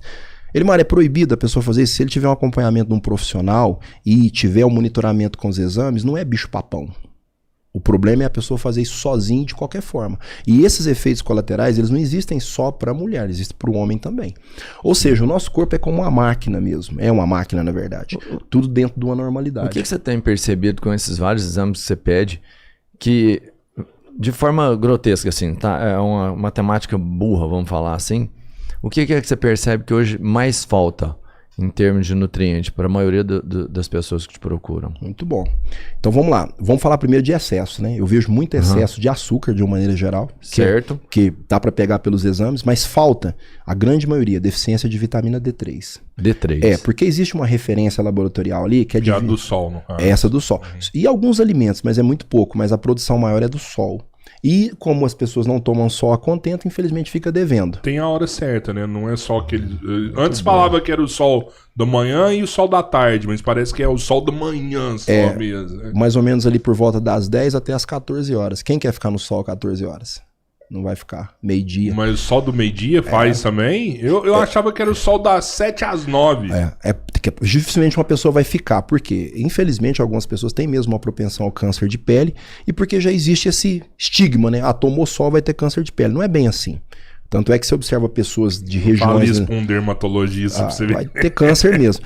Mas não precisa ser nesse horário, mas são os picos, né? Mas realmente, se a pessoa tirar ali na parte da manhã, 9, 10 horas, 11 horas da manhã e tomar uma certa quantidade de sol... Agora, o grande problema não é tomar sol no braço e no rosto, nos braços e no rosto. Existe uma área do tronco em que você tem que tomar sol. Então fica mais difícil. Tanto é que, por exemplo, pessoas de áreas litorâneas... Tem que ser um sol mesmo, sol no bumbum mesmo. Nas costas, no peito. Ali, eu vi tomar um bronze. Estudo, uma pesquisa, alguma coisa assim, que o ideal é o que você falou, não é no rosto ou na pele, é quando você vai tomar o sol, você tomar, tipo assim, em pelo menos 80% do corpo, sabe? É uma quantidade enorme, não muito tempo, mas numa grande quantidade do corpo. Eu acho que faz sentido, porque quando o bebê tem muita icterícia, né? Isso mesmo. E aí, quando o bebê com icterícia, por exemplo, não adianta ele tomar sol no braço, você tem que ficar peladinho ali mesmo. Tomar o sol, né? Tomar o bronze pra mesmo, diminuir a bilirrubina, bem pensado, é isso mesmo. E, como eu disse, realmente, a pessoa não vai ficar 14 horas... 1h da tarde tomando sol. E tem que ser uma coisa constante. Não é a pessoa tomar sol uma vez por semana, uma vez por mês. Então, qual a solução? Suplementar. E o grande problema é que as referências que trazem hoje, pede ali 20 nanogramas. É muito pouco. Por causa desse benefício que ela traz em vários pontos. Então, o ideal, isso não sou eu que estou inventando, tem literaturas aí pelo mundo afora, de 50 a 80 nanogramas. E tem gente que quando vê esses índices, fala, nossa, vai matar a pessoa. Não vai. Você tem noção, a minha mãe, eu suplemento ela com em torno de 10 mil UIs todos os dias. Eu demorei quase um ano para saturar essa vitamina D3 dela para chegar em torno de 70. Porque como ela é idosa, ela precisa.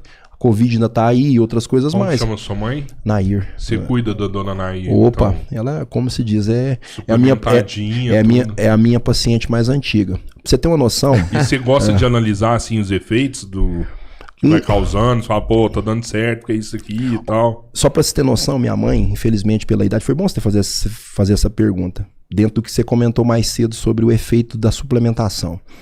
Com o passar dos anos, ela desenvolveu um quadro que chama parkinsonismo. Porque existe o Parkinson, claro, e existem outros quadros que levam a esse tremor essencial.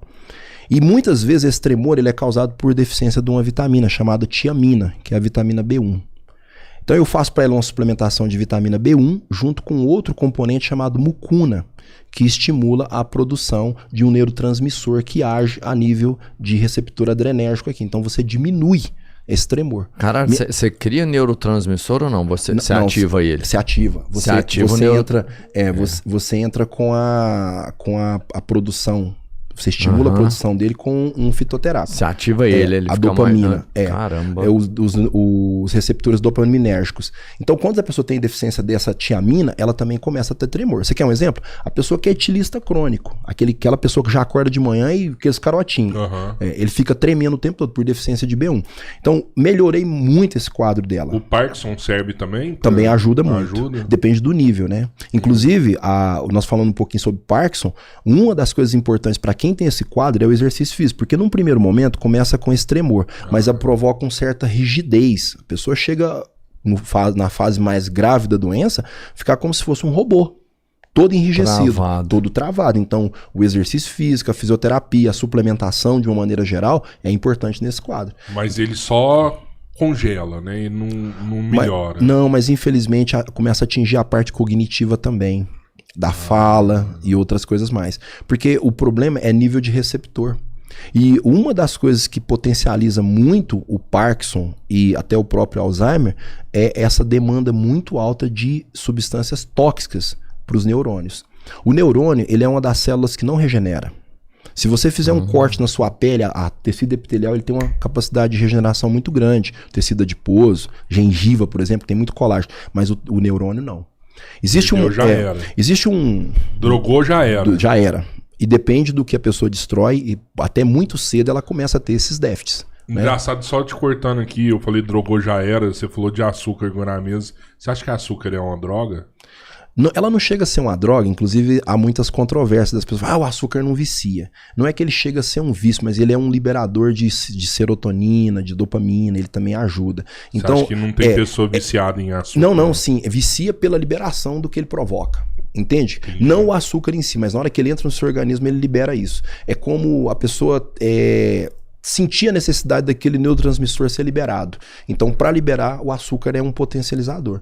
Só que no fim das contas, é como se fosse um vício mesmo.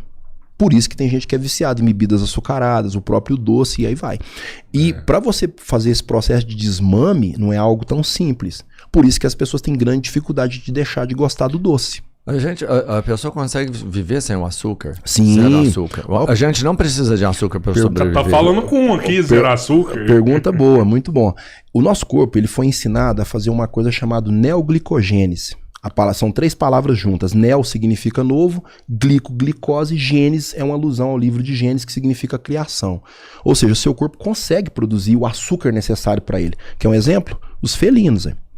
Você não vai ver um tigre comendo nada de carboidrato, mas ele consegue produzir. É óbvio que eu não estou comparando o metabolismo de um felino com um ser humano. Acontece que nós, por sermos seres que temos poder de decisão, muitas vezes ao longo da vida você vai ensinando isso para o seu corpo, ele vai te cobrar mais carboidrato que você precisa. Questão de adaptação, né? Adaptação. Se você pensar, por exemplo, nos polos, não tem como plantar quase nada lá. O que aquele pessoal come? Gordura e proteína. Seja dos peixes, do que ele consegue caçar ali. E ele se adapta. Então, olha a mensagem que eu quero passar para as pessoas que estão nos assistindo. É possível sim você diminuir drasticamente o consumo de açúcar, principalmente açúcar simples. Eu não estou dizendo que a pessoa precisa viver sem carboidrato, mas um dos problemas do século, inclusive relacionados a essa parte de dislipidemia, pessoa que tem lá seu colesterol todo alterado, não é só pelo consumo de gordura, até porque colesterol não é gordura. Colesterol é um álcool. Ele vem do excesso de carboidrato em geral. Então, se você começa a ir tirando aos poucos, você também ensina o seu corpo a produzir dessa forma, como eu disse. Neoglicogênese. Ele vai pegar moléculas de gordura, ele vai pegar moléculas de aminoácidos e ele também consegue produzir parte do carboidrato que ele precisa. Só para você ter noção, eu gosto de fazer uma analogia de 2 órgãos que nós temos. Um é o cérebro, que é um verdadeiro mauricinho, e o coração, que é igual um matuto. Coração que você der para ele oxida. Inclusive ele tem uma preferência por gordura. Já o cérebro não. O que ele gosta? Glicose. E se você ensina esse cérebro a gostar mais ainda de glicose, entra no que você falou agora há pouco, que se torna quase que um vício. Né? E uma coisa que muita gente deixa de usar como forma de amenizar essa vontade de doce, justamente pelo que nós falamos no início. Uma quantidade de gente que traz para as redes sociais informações erradas sobre o que comer, proibindo as pessoas de comerem frutas. Fruta não é vilã. Você não pode, por 10 horas da noite, comer 3, 4 bananas e dormir. Isso não é legal. Principalmente se você estiver buscando emagrecimento. A carga glicêmica, o índice glicêmico é muito alto. Eu vou explicar o que é isso. Quando você pega um alimento, você não tem que preocupar só com o índice glicêmico, quanto que ele aumenta de glicose na sua corrente sanguínea. Você tem que preocupar com a carga, quanto que tem de glicose por cada grama daquele alimento que você está consumindo. Então, por exemplo, qual que é o problema da pessoa comer uma melancia, comer uma pera? Porque não tem índice glicêmico alto. Desculpa, não tem carga glicêmica alta. Pode até ter um índice glicêmico, mas não tem a carga. E quando a pessoa tem esse vício pelo açúcar, pelo doce, ele começa a ter essa opção também de comer frutas. Substituição, né? Aí surge aqueles mitos, né? Igual nós falamos do leite. Oh, mas fruta dá esteatose hepática. Eu posso provar para vocês, eu nunca vi uma pessoa com esteatose hepática porque ele comia fruta de forma regular. Sério? Eu nunca vi falar isso. Porque assim, ó, tem certas coisas que para polemizar, existem os extremos. Você não pode acordar cedo e de noite comendo fruta o dia inteiro. Ninguém vai fazer isso. Mas você, por exemplo, corta uma tem um pessoal agora que vive só de fruta, tá? Não, tem várias pessoas que experimentam alguns tipos de dietas, mas o que a gente sempre fala é o equilíbrio. Né? Tem uma das leis da nutrição, que é a lei da harmonia, é você harmonizar a dieta como um todo. Então não é proibido você, por exemplo, num café da manhã, comer lá um exemplo, 3, 4 ovos mexidos e ter uma fruta junto ali, pode ser uma maçã, pode ser um mamão, que é muito bem-vindo, um pedaço de abacaxi pós-almoço, tanto é que vocês veem que na churrascaria é servido o abacaxi para ajudar na digestão. O único problema ali é que eles assam ele, né? Uma vez que você assou, acabou a enzima que tem nele. A enzima que ajuda a quebrar a carne que tem no abacaxi chama bromelina. E a bromelina, por ser uma enzima muito sensível, se você aquecer, ela desnatura. Por que vacina tem que ficar numa temperatura mais baixa? Porque é uma proteína muito sensível. Assim como o mamão. Mas a canela é de boa. Opa, a canela muito que joga ali é top. Canela, inclusive, ela melhora a sua sensibilidade à glicose. Ela tem um efeito termogênico, anti-inflamatória e por aí vai. E você sabia que nós brasileiros temos uma gama muito grande desses recursos de casca, né? Porque a canela é uma casca de árvore que é moída e serve para uma série de coisas. Verdade. A cúrcuma, que é muito bem-vinda, ela tem uma substância chamada curcumina, que é anti-inflamatória. Nós não falamos dos 4 itens? Glicação, inflamação, oxidação e metilação. A cúrcuma age a nível... A curcumina, ela age a nível de DNA, diminuindo a inflamação. Você sabe o que é, né? Sim. O açafrão. Açafrão, mano. Açafrão de verdade. Açafrão que toma. Não sei se o dele é o de verdade. Porque mas... hoje... Quem me vende é o Marcelo. Só complicar aqui. Vamos mudar de assunto. Marcelão, você tá ligado, né, Marcelinho? Pô, se o cara te procurar assim e falar, Limar, eu quero treinar alta performance. Não só você, um nutricionista. Você acha que é essencial hoje pro cara crescer? Depende. Existem alguns fatores que esbarram realmente na condição genética. Né? Tem pessoas que pensam assim, nossa, eu vou crescer e vou ficar igual o fulano. Ele tem que entender quando é que ele está começando essa fase de treinamento. Imagina... Tem genética envolvida. Tem. Não adianta a pessoa falar que não tem, porque tem. Não é a genética, ela não determina tudo. Existe uma coisa chamada epigenética. A palavra epi significa sobre, que conforme que você faz de comportamento, de exercício físico, de dieta, suplementação, você ajuda essa genética. Tanto é que a gente joga por terra aquela ideia da pessoa falar assim, nossa, minha avó, minha tia, minha mãe teve câncer de mama, eu também terei. Não, depende. Se você tiver comportamentos que estimulam esse câncer, e se você tiver o gene, muito provavelmente você vai ter mesmo, a mulher vai ter mesmo. Pô, foi legal você falar isso, porque hoje eu vi hoje um corte do Léo falando, cara, não tem como você crescer sendo que uma hora você tem que suplementar, senão você não passa daquilo lá. Não dá pra Isso é verdade. Não dá pra você ficar com trapézio na orelha, essas coisas, não dá pra você ficar com bíceps de 48 pra cima. Você tem que suplementar, senão não vai. Aí logo depois desse corte mostra um cara, e o cara falando assim, olha aqui, e o cara é grande pra caralho. Eu sou totalmente orgânico, eu não suplemento. O que é a sua visão? Que é a minha opinião? É justamente o que nós conversamos. Tem gente que ele é privilegiado pela genética. Isso daí. Ele é privilegiado pela genética e, de repente, essa pessoa realmente consegue oferecer, através da dieta, praticamente tudo que o corpo dele precisa. Entendeu? Só que isso não é para todo mundo. Realmente isso que ele fala faz sentido. E olha que bacana que você tocou. Quando nós falamos de suplementação, sabe o que muita gente pensa? Ele pensa assim, ó, whey, creatina, glutamina, ele pensa nessa forma. Nossa, sabe o que eu pensava? Década da testão. Aí já não é mais suplementação. Então, quando nós falamos de suplementação, existem outros componentes que nós chamamos de micro. Foi o que nós falamos no início. Eu dei o exemplo da tireoide, que não funciona bem se tiver deficiência. Então, muita gente tem deficiência de magnésio, de zinco, de vitamina B12, de vitamina A, que provoca a xereoftalmia se a pessoa tiver deficiência. Então, a suplementação ela é importante para esse aspecto. E outra coisa, olha que bacana. Alguns tipos de vitaminas, como algumas do complexo B, a piridoxina, que é a B6, ela ajuda na conversão daquilo que você come em energia. Ou seja, não é por acaso, não é um processo tão simples. Você come algo e ele chega até onde você precisa lá na célula e te oferece o produto final. Então, quando nós falamos de suplementação, a gente tem que esquecer um pouco essa suplementação básica. Creatina, glutamina, whey protein, hipercalórico e por aí vai. Existem outros componentes. Você quer um exemplo? É muito comum as pessoas machucarem devido do treinamento, articulações. Existe uma suplementação extremamente importante que é a glucosamina e condroitina, que é para proteger a articulação. Conforme o nível de lesão de um atleta, independente se é da musculação, do futebol, do tênis, da natação, ele para de praticar o esporte, porque a dor é intensa dessa articulação. Então, é uma suplementação importante. Isso é bom para lutador, isso aí, né? Lesiona muito. Bom, jogador, né? Eu quero lesão é lesão. Lesão é lesão. Você vai Só para você ter noção, existem alguns suplementos que sofrem muito preconceito. As pessoas chegam e falam assim, isso aí não presta para nada. Tempo atrás eu tive a infelicidade de ver uma colega de profissão em um videozinho de 20 segundos detonar a glutamina. Falar que não serve para nada, que ela não tem efeito anticatabólico, que ela não tem efeito sobre o sistema imune, por aí vai. Então, glutamina é a da casca do ovo? Albumina é essa. Albumina. A glutamina ela é um aminoácido isolado, é um pó branco que você pode usar. Todo mundo precisa de glutamina? Não. Mas a glutamina ela é um aminoácido que a gente chama de condicionalmente essencial.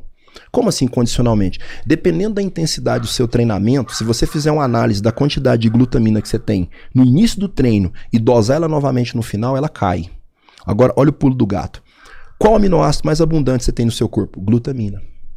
Por que ela é anticatabólica? Aí já vamos entrar um pouquinho na bioquímica, que é a base de tudo. Quando você pega uma cadeia de estrutura de um aminoácido, você tem de um lado um grupo amino e um grupo ácido. Aqui nesse grupo amino tem uma coisa chamada nitrogênio. Qual que é a diferença da glutamina para outros aminoácidos? Ela tem 2 grupos amino. É como nós 3 aqui formos, por exemplo, fazer uma trilha. E de repente a minha água e a dele acabou e você tem 2 cantis. Você fala assim, vou emprestar para você e para você. Você me socorre naquela hora. Então a glutamina ela tem esse efeito anticatabólico por fazer doação de grupo de nitrogênio. A gente chama isso de transaminação. Você oferece uma carga de nitrogênio para outros aminoácidos. É como se fosse um tamponamento. Eu até brinco muito que a glutamina ela é uma mãezona. Então, esse efeito anticatabólico existe por esse motivo. É como se você falasse assim pro seu corpo, não mexe na massa muscular, porque eu tô te oferecendo aqui a estrutura de aminoácidos para não provocar catabolismo. Isso é incrível. E outra, boa parte das células que absorvem e consomem glutamina são leucócitos, principalmente os monócitos, que são células de primeiro combate. Imagina um exército sem comida, sem munição, sem combustível. Ele consegue guerrear? Assim é nosso sistema imune, ele está ali o tempo todo tentando trabalhar a seu favor, só que ele precisa de receber nutrientes. Então isso que eu estou falando não é da minha cabeça, isso tem estudos comprovando isso. Agora, se a pessoa quer usar ou não, eu sempre falo, gente, suplementação não é obrigado. Se você não acredita e você não quer usar, não usa. Mas muitas pessoas que têm esse estigma na cabeça, quando você chega e explica, ele fala assim, eu vou usar esse negócio. Passa 2 meses, não sei mais o que é resfriado. Mas isso não aconteceu... Porque a galera começou, tipo, a se suplementar sozinha sem saber o que estava fazendo e isso gerou um efeito ruim. Também. E aí a galera meio que agora só se suplementação é balela. Mas infelizmente, ao longo da história, sempre houve estigma. Só pra você ter uma noção, tem pessoas que ele entende que suplemento é veneno. Ou como você perguntou agora há pouco, você cuida da sua mãezinha? Eu cuido. Num primeiro momento ela não confiava. Depois ela passou a perceber a diferença disso. A parte cognitiva da minha mãe é preservada. Minha mãe faz conta de cabeça até hoje. Então, algumas coisas... Você vê os benefícios disso, né? A parte cognitiva, a locomoção. Eu não tô preocupado com suplementar ela pra ela ficar fortona. Vocês me entendem? Claro, eu tô falando saúde. Qualidade de vida. Qualidade de vida. Eu tô falando de preservar a estrutura dela como um todo, principalmente a parte cognitiva. Então, dentro desse contexto, a suplementação ela não entra só para performance, só para melhorar a questão estética. Voltando ainda para finalizar com a glutamina. Para você ter uma noção, os enterócitos, são células do intestino, são as primeiras a consumir glutamina. Aí tem gente que fala assim, mas Não adianta nada você tomar glutamina porque o intestino vai absorver tudo. Parabéns. Das maiores barreiras do sistema imune chama-se intestino. Inclusive é até chamado de segundo cérebro. Se você tem um intestino bom, você já está no 10. Que é o grande problema das pessoas hoje. Eles têm deficiências a níveis intestinais, tem uma desproporção de firmicutes e bacterodetos, né? São classes de bactérias que vivem no nosso intestino. Não tem como você se livrar dos firmicutes. Até alguns deles são necessários, mas a grande maioria não. Então, quando a pessoa tem disbiose intestinal, ele tem uma carga muito grande de bactérias ruins e uma carga baixa de bactérias que são benéficas. Então, quando você corrige esse intestino, a pessoa melhora o estado de humor, ela melhora a saúde como um todo, porque ela passa a absorver melhor o que ela consome e por aí vai. Intestino bom é uma dádiva, né, de Deus. E o intestino, pra mim, é a coisa mais direta que você tem com a nutrição. Sim. Porque o que você faz é ir diretamente pra lá, pô. Tudo passa por ali. Não é assim, diretamente ligado. Inclusive, olha só que interessante, já que nós começamos a falar de intestino, você sabia que tem muitas pessoas que, mas eu tomo água, mas eu como fibra e meu intestino é preso do mesmo jeito. Eu ia falar da fibra, acho que a fibra era o melhor, assim, pro intestino. É importante. Só que quando essa pessoa tem disbiose, vem de distúrbio, biose, vida, uma mudança na vida desse intestino, né? Se você fizer uma contagem de células num ser humano e fizer uma contagem de bactérias, a pessoa tem mais bactérias do que células, você sabia? Caraca, não. É porque são pequenas, são muito pequenas. E essas bactérias... menor do que a célula, cara. Algumas células, né, são grandes, uma célula muscular, por exemplo, ela é grande. Então, quando você faz essa contagem, se você tiver bactérias do bem, que vivem em simbiose com você, aproveitando parte do que você come, te oferecendo produtos finais de proteção do seu organismo, inclusive a nível intestinal, você tem mais saúde. Vocês sabiam que 3 cânceres são os que mais matam, né? O câncer de próstata, mama e intestino. Né? O homem é tão azarado que ele dá o câncer de mama e o de próstata. A mulher, como não tem próstata, ela não tem câncer de próstata. E o de intestino também. Então, infelizmente, essa constância, desde a infância até a idade adulta e até a terceira idade, comendo errado, prejudicando essas bactérias, hora nenhuma tem comidinha para elas, provoca um quadro mais propenso ao câncer. Quer um exemplo? Pessoa que passa 3, 4, uma semana sem ir no banheiro. Mas eu como fibra, eu tomo água, mas a questão não é essa. Só para vocês terem noção, boa parte do peso das nossas fezes, o que produz as fezes, são bactérias. Não é só resto de comida. Sério? Caraca, você pensa que é o resto. Não sabia disso não, bactéria. Aquilo é bactéria. Não sabia dessa merda. São bactérias e com a presença de água. Boa parte ali também é água. Então, tem fibra, tem resto de alimento? Tem. Mas se você tem disbiose e não corrige esse intestino, você pode fazer o que você quiser que nunca vai melhorar. Tanto é que o que eu tô falando é a realidade de muita gente que está nos ouvindo. Ela tem uma ingestão de fibra, mas não melhora, porque tem que corrigir a população de bactérias que vivem nesse intestino. Que é outro papo muito louco, né, mano? Que, tipo assim, o cocô meio que conta a vida do cara, né? Sim, inclusive lá no consultório eu peço um exame chamado coprológico funcional. Tem pessoas que têm uma presença de piócitos, né? Piócitos são leucócitos, vamos dizer assim, que vivem nesse intestino de forma constante. Então essa pessoa, ela é inflamada. Esse intestino dela é inflamado. Muitas vezes as vilosidades... Você já comeu dobradinha? Já viu como é que é? Já. Então, é como se fosse grandes pelos. Então, no intestino tem essas células. Quando a pessoa não tem uma nutrição adequada, em vez dessas células serem grandes, né?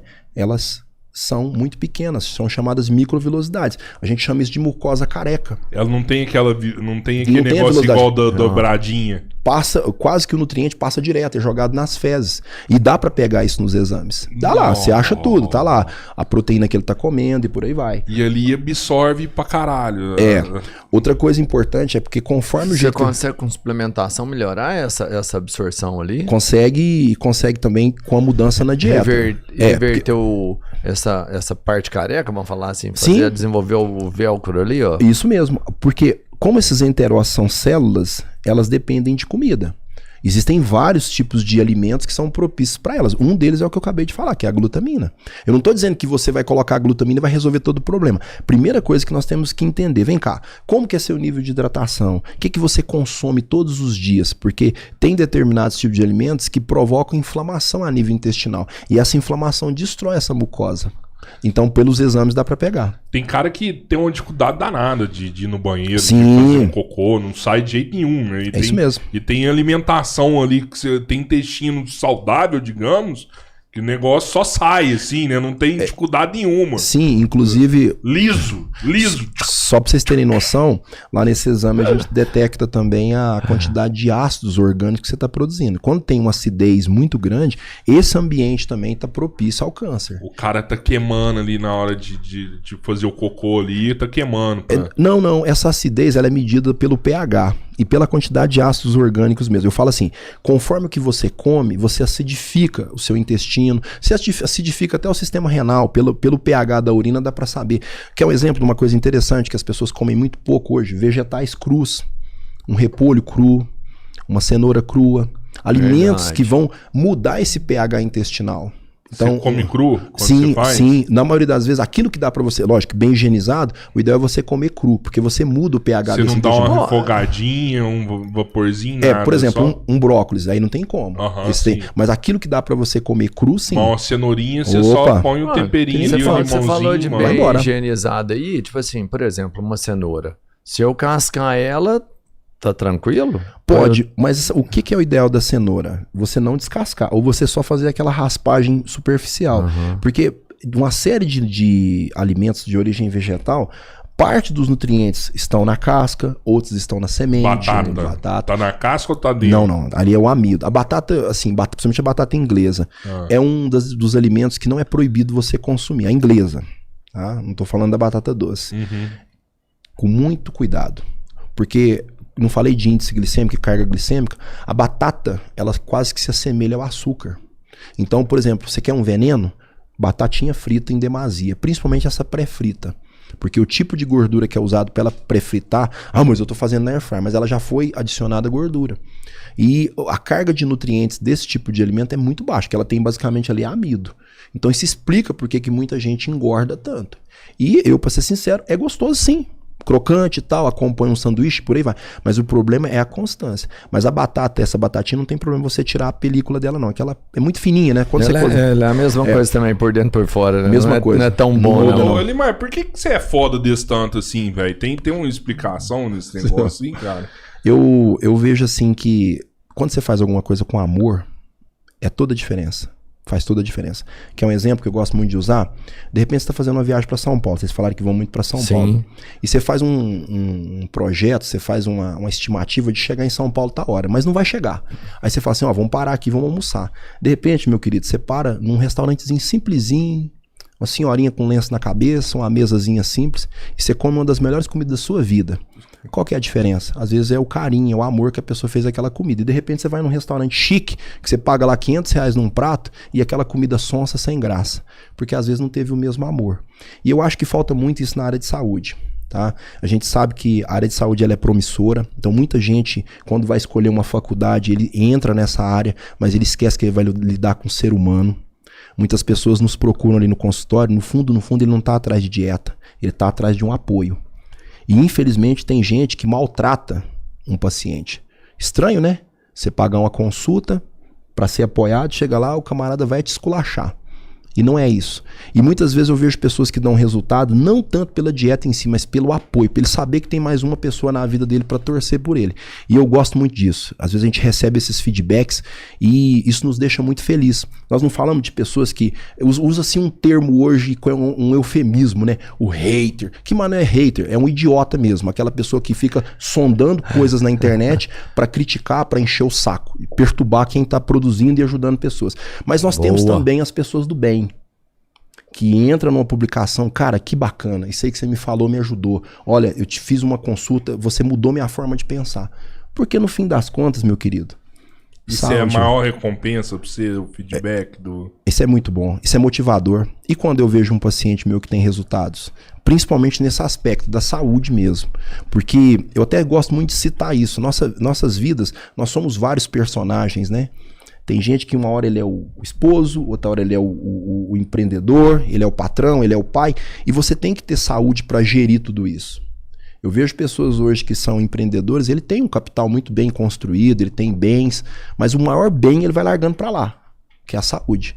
E quando ele passa por uma consultoria que você dá aquele start e fala assim, realmente, eu tô preocupado demais com ganhar dinheiro e um bem que Deus me deu, eu tô deixando de lado, né? E vai perdendo mesmo. Quando você consegue conciliar os dois, Ah, isso não tem. Você tem um resultado até melhor do que você tinha antes, né? Tanto é que se você olhar por uma estimativa, geralmente você tem uma fase produtiva na sua vida. E a hora que você vai começar a colher esses frutos, é a hora que você está bem consolidado e tal, a partir dos seus 40, 50 anos de idade. Mas se a pessoa esqueceu da saúde, quando chega essa fase, o tempo livre que teoricamente ele teria, até o dinheiro que ele juntou, vai ser para quê? Ficar visitando o hospital. Não valeu a pena. Por exemplo, até hoje tem pessoas que acham que fazer exercício físico é bobagem. Você fazer uma consultoria nutricional, você entender o que você está aprontando com o seu corpo. Isso é muito bom, porque tem certos momentos ali que a pessoa passa por uma avaliação física lá, só dele ver para que lado que ele está indo, ele já muda o leme. Né? Se você pensar um navio, ele é imenso, mas todo ele é dirigido pelo leme. Qual é o nosso leme? A nossa mente. Recentemente, eu atendi um paciente que já estava com todo o direcionamento para fazer uma cirurgia bariátrica. Ele falou assim, mas eu não vou fazer. Eu vou me esforçar do máximo que eu posso para eu não fazer. Aí surge a seguinte pergunta. Ele, mas você é contra a cirurgia bariátrica? Eu não sou contra. Existem situações que a pessoa realmente precisa fazer. Mas não todo mundo. Por quê? Muitas pessoas têm problemas a nível de comportamento, é psicológico. E a cirurgia bariátrica ela não é feita no cérebro, como o próprio nome diz, ela é feita no intestino, no estômago. Então não adianta você fazer isso com a pessoa se você não mudar o comportamento dela. Tem uma porcentagem, tipo assim, de quantas pessoas fizeram bariátrica que acabaram perdendo a bariátrica? Eu não consigo te precisar o percentual exato. Porque acontece isso. Isso aí, né? Muito. Mas tem gente que não chega a perder e voltar pro peso inicial, mas muitos deles têm reganhos. E outra coisa interessante, quando você faz um procedimento desse, tem que se tomar muito cuidado com a perda de massa muscular. Eu tenho vários pacientes que são, e eu consigo mostrar para você, olha, que você teve uma perda gradual de massa muscular, mas essa restrição, ela deveria desde o início ter sido acompanhado com uma terapia nutricional voltada para frear a perda da massa muscular. Porque quando você fecha a entrada de nutrientes, você fecha para todo mundo. Não é só para gordura. Então a massa muscular vai embora também. E também a questão da suplementação. Porque conforme o procedimento que é feito, essa pessoa passa a ter deficiência de vitamina B12. Porque no fundo do estômago tem uma substância chamada fator intrínseco, que é o que faz essa absorção da B12. E a B12 ela atrapalha, se ela estiver muito baixa, a questão neurológica. Nós falamos dela. Aí a pessoa desenvolve anemia, tem gente que desenvolve o alcoolismo, porque o álcool inibe a fome, e por aí vai. Então assim, tem que ser algo muito bem acompanhado. Mas você já chegou a indicar alguma bariátrica para algum paciente seu? Não, na verdade eu faço ao contrário. eu tento com indicação, eu tento tirar. É porque assim, ó, tem pessoas que ele vai deixando. Ele vai confiando que lá na frente ele vai ter uma solução fácil. Não existe almoço grátis. Independente se a pessoa vai fazer um procedimento desse ou não, ele não vai estar isento de fazer, seguir uma dieta de forma correta e muito menos fazer exercício físico, que é o que a pessoa não fez. Ou seja, o que leva muitas vezes a pessoa a ter necessidade de fazer um procedimento desse foi justamente o fato de não ter cuidado lá atrás. E uma mensagem que eu quero deixar para o pessoal que está nos assistindo: não confie que vai haver uma solução fácil para determinados problemas. Quer um exemplo? Imagina uma pessoa que bagunça com a vida financeira dele, para valer mesmo. Às vezes ele vai passar a vida inteira tentando consertar. Então, enquanto você tem saúde, tem capacidade para correr atrás, que o faça. Porque na hora que começa a manifestar alguns problemas, pensa uma pessoa que desenvolve uma diabetes tipo 1. Porque ela não é só de origem genética, nós falamos. Ela progride da resistência insulínica para tipo 2. Se esse pâncreas entra em falência, ele desenvolve a diabetes tipo 1. A qualidade de vida da pessoa vai embora. A já tipo era, 1 né? Não é reversível. Chegou na tipo 1, acabou. A tipo 1, quando ela é de origem genética, ou ela pode ser também de origem autoimune. Né? Inclusive tem um exame que a gente pede que é o anti-GAD, para ver se a pessoa não tem anticorpos que destrói as células do pâncreas.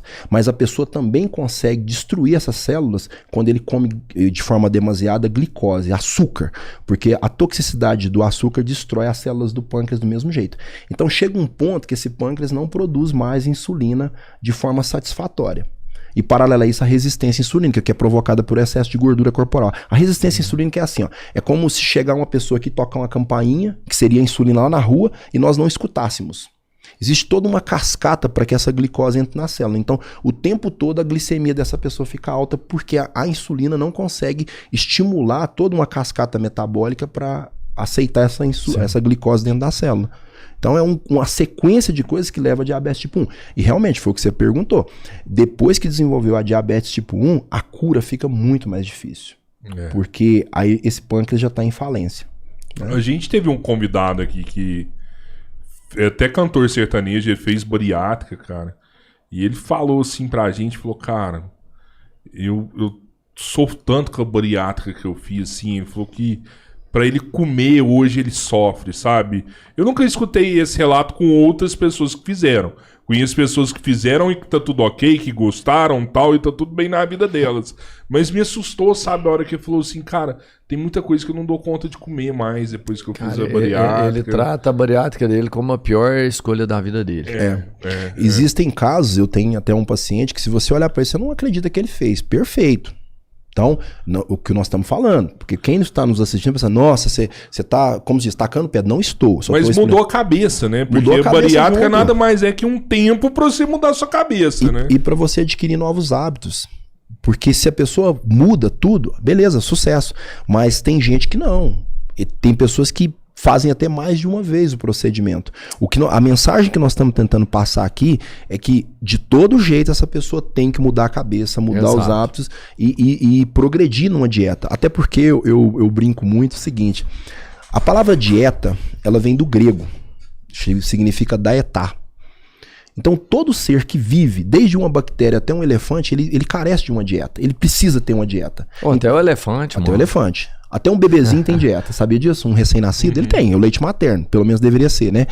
Então, o problema do adulto é que ele tem uma coisa chamada livre-arbítrio, a escolha. Você pode perceber que tem muita criança que ele vai muito bem até uma certa fase da vida dele. Quando começa a entrar na adolescência, a mãe e o pai pelejando ali com ele, ele começa a descambar e começa a comer da forma que ele bem entende. Então você vê as fotos dele e fala, mas peraí, você não era dessa forma, porque ele começou a fazer escolhas.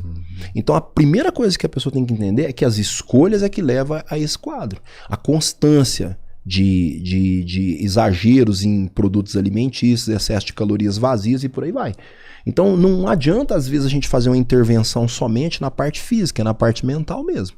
Porque quer que eu te seja sincero, gordura e açúcar provoca prazer sim, não tem como. Experimenta comer uma pipoca sem gordura pra você ver o tanto que é horrível, é um isopor.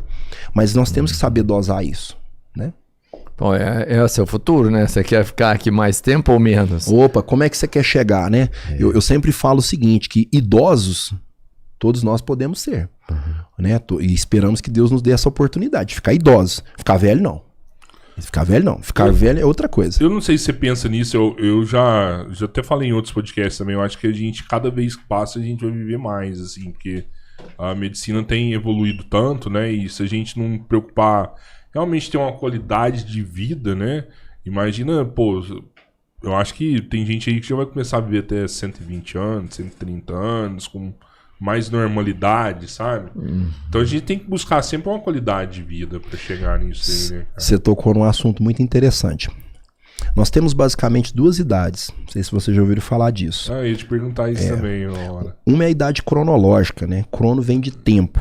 Então é a sua idade lá da sua certidão de nascimento. Essa você não consegue mudar quando você nasceu. E existe um outro tipo de idade que nós chamamos de idade metabólica. Qual a melhor forma de você compreender isso? É como se você estivesse olhando um carro usado para comprar. De repente, esse carro ele tem, sei lá, 15, 20 anos de fabricação, mas o estado de conservação dele é como se fosse estado de zero. 10 mil quilômetros rodados. Opa, suspensão perfeita, o carro não tem sinais de pintura, de batida, enfim, está preservado. O que leva um carro a ter esse estado de conservação? O modo como ele foi usado. Então, tem pessoas que vão chegar aí, como você disse, pode chegar, acima de 100 anos. Bem, mas depende do jeito que ele cuidou de todo o sistema dele. Sistema nervoso central, a parte metabólica relacionada à parte hormonal, o intestino que é importante, a parte articular, a massa muscular e por aí vai. E até da própria mente. Nós não falamos da pessoa que fica inundando a cabeça dele com informações que só trazem malefício para a parte cognitiva dele. Então, dentro desse contexto, ele consegue chegar numa idade avançada, né? Ele é idoso, mas ele não é velho. No seu consultório você consegue medir essa idade metabólica, não dá? Olha que interessante, a bioimpedância ela dá um norte disso. Até eu sou muito sincero em dizer que a gente não pode tomar ela como referência única. Por quê? Ela usa como parâmetro alguns fatores, como por exemplo a quantidade de gordura corporal. Então, provando mais uma vez que o excesso de gordura corporal ele provoca uma aceleração no processo de envelhecimento e morte. Tanto é que você tocou no início da romantização da obesidade, eu falei da CID, então é considerado uma doença sim. Então, quanto mais gordura visceral, quanto mais gordura corporal você tem, mais propenso você tem a diminuir o tempo de vida. Outro fator, quantidade de massa muscular, porque ela interfere no seu metabolismo, no gasto calórico e por aí vai. Então, tudo isso são fatores que pesam. Vamos voltar, por exemplo, do carro. Você vai comprar um carro usado, aí você olha, peraí, esse carro é de leilão? Esse carro já bateu, já trocou motor, já trocou câmbio? Sei lá, vários fatores que vão decidir se você vai comprar ou não. Dependendo dos fatores, se são um negativo, você não vai querer. Então a mesma coisa é um corpo. Essa pessoa treina, ela fuma, ela bebe muita bebida alcoólica, ela dorme bem, ela se alimenta bem. Então esses fatores vão solidificando e quando chega numa certa idade, a pessoa tem 50 anos. Não tem, ele tem 90. Eu acho que eu tô assim, eu devo estar com 120 assim, de idade metabólica. A sua idade metabólica é o quê? Uns 30, 20 anos? Bom, como eu te disse... Na biopedância, qual que é o resultado lá? 15. Mas é porque ela dá uma pontuação muito boa pro percentual de gordura baixo, né? Sim. E da massa muscular. Mas como eu disse, eu não tomo isso como referência, porque eu também faço uma conjugação através dos exames. Tem pessoas que ele tem uma idade hormonal muito avançada. Eu já tive a oportunidade de avaliar a moça muito nova, que se eu colocar colocar um papel em cima lá da referência da idade e te falar assim, ó, tá vendo aqui a quantidade de progesterona que essa moça tem, X, aí eu te mostro a referência. Você fala assim, não, essa pessoa que tem é 70 anos. E ela é nova. Nova, mas aí depende o quê? De comportamento. Esses dias mesmo eu fiz uma publicação explicando sobre esse excesso de estresse demasiado. Eu vou repetir, você não tem como viver num mundo sem estresse. O estresse é até necessário, você sabia disso? Ele é para te tirar de uma zona de conforto. Você precisa do estresse, né? A homeostase ela é quebrada o tempo todo. Imagina no reino animal, se o bichinho ficasse lá, a caça aparece lá do lado do tigre, ele só estende a mão e pega. Não. Então tem todo um estresse para ele sobreviver. O ser humano não é diferente. Mas tem pessoas que ele procura o estresse com as próprias mãos. Tem gente que briga com todo mundo.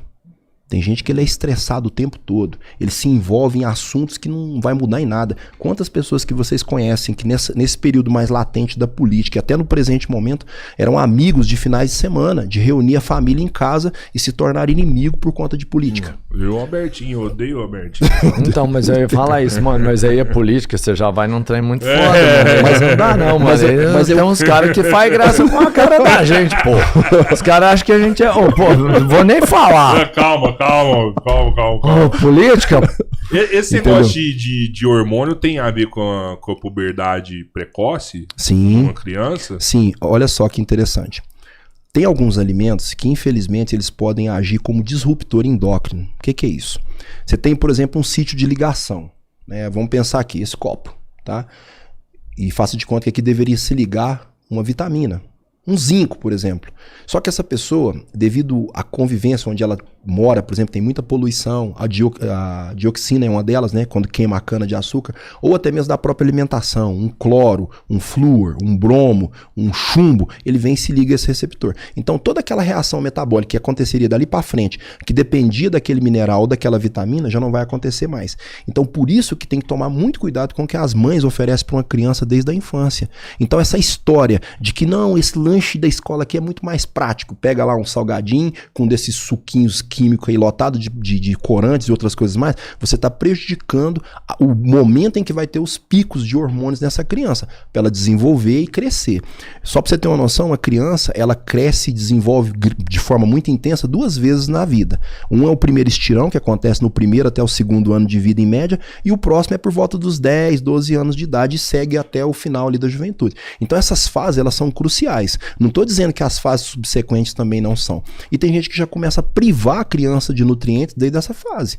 Então por isso que você vê pessoas com baixa estatura, dificuldade de aprendizado, crianças muito frágeis e até mesmo a parte psicológica.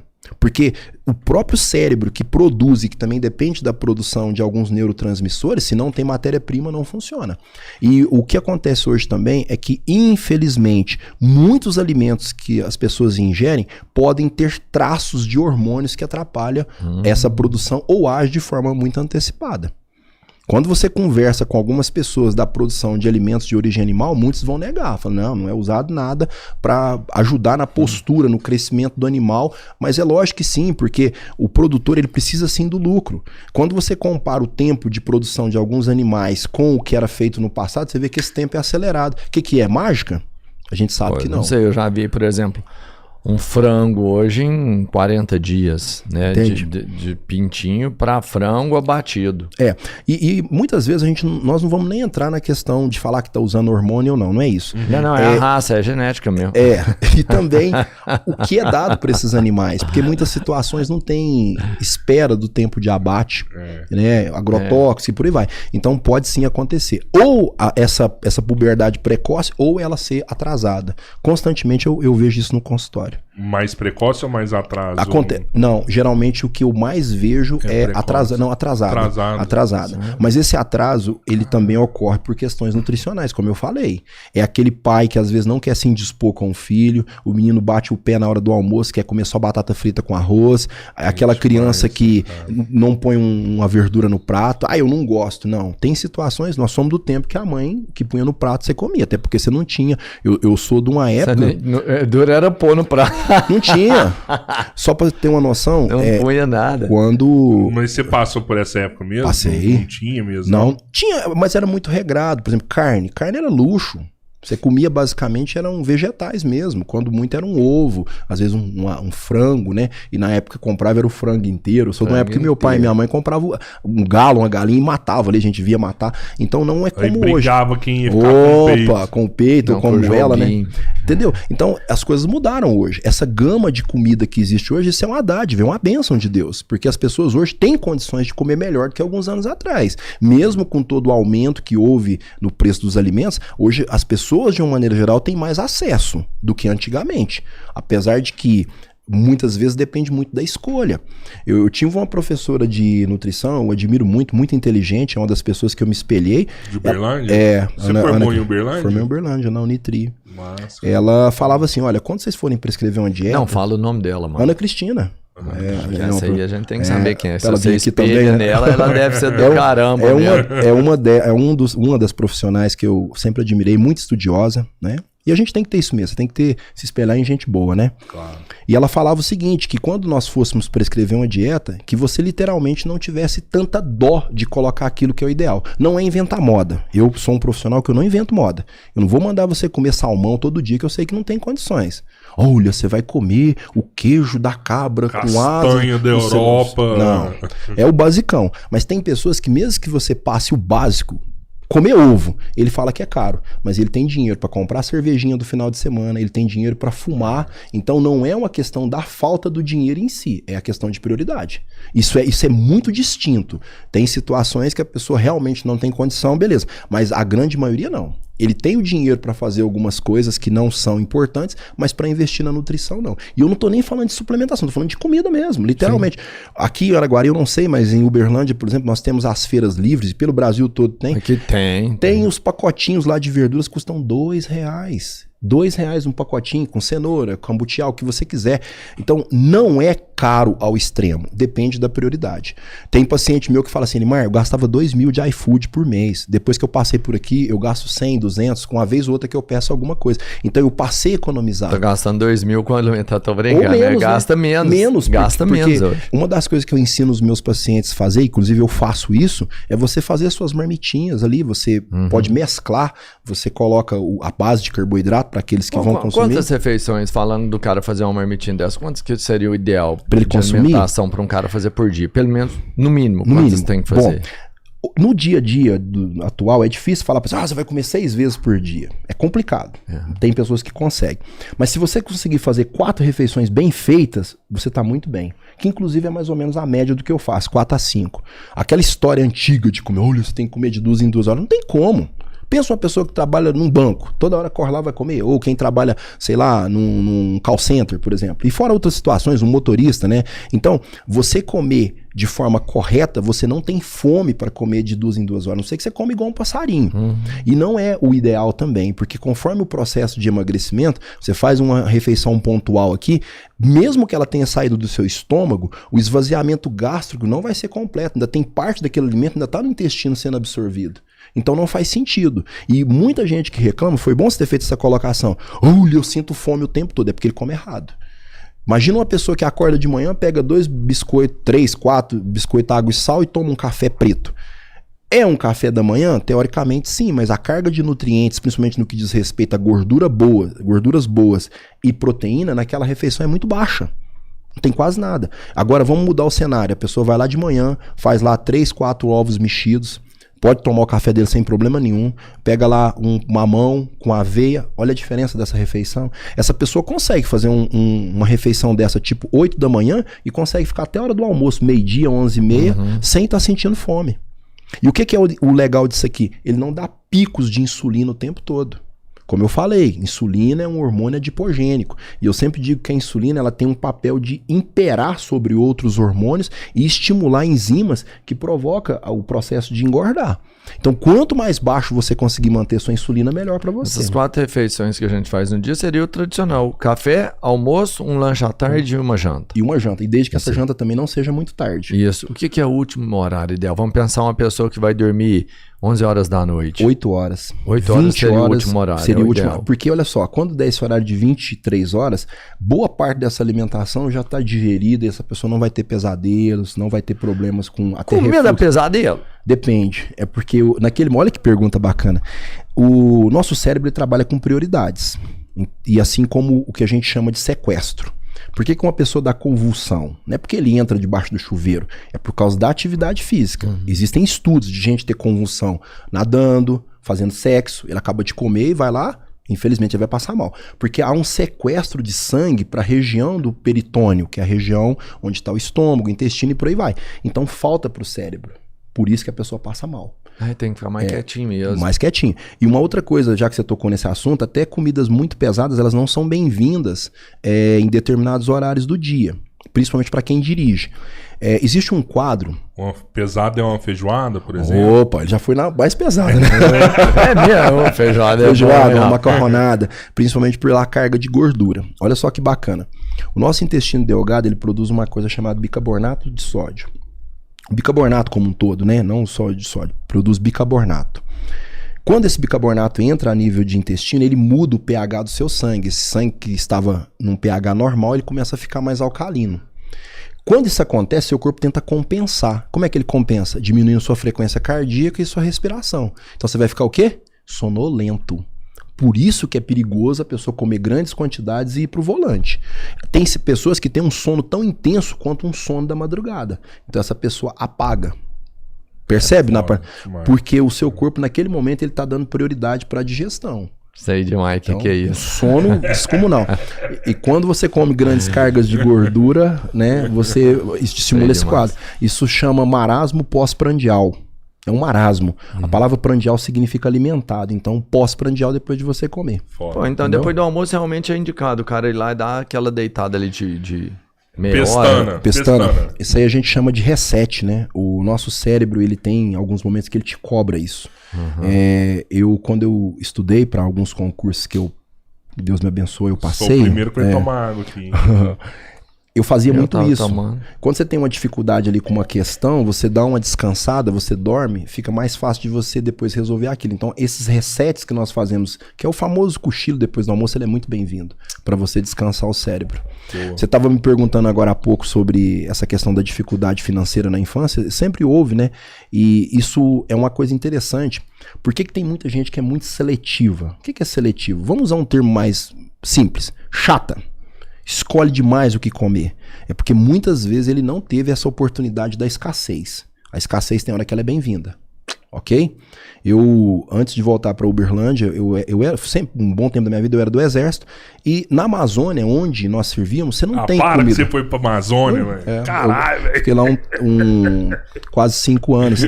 Então, nas operações, você não tem comida o tempo todo. Do Exército? Do Exército. Como cabo, o que é? Soldado? O que era? Eu era sargento. Sargento na Amazônia. E o que a gente observava? Foda, mano. O que nós observávamos? Ao contrário do que as pessoas pensam, né? Em filmes aí mostra a selva, o cara acha até maçã na selva. Isso é mentira. A selva não é assim. E pra você conseguir abater um animal, conseguir uma fruta, não é tão simples quanto parece. É difícil achar bicho, né? Eles são inteligentes, né? Eles percebem a movimentação da tropa, eles somem. Então, você não tem comida o tempo todo. Então essa escassez te leva a você ter disciplina com aquilo que você tem de comida, ração operacional.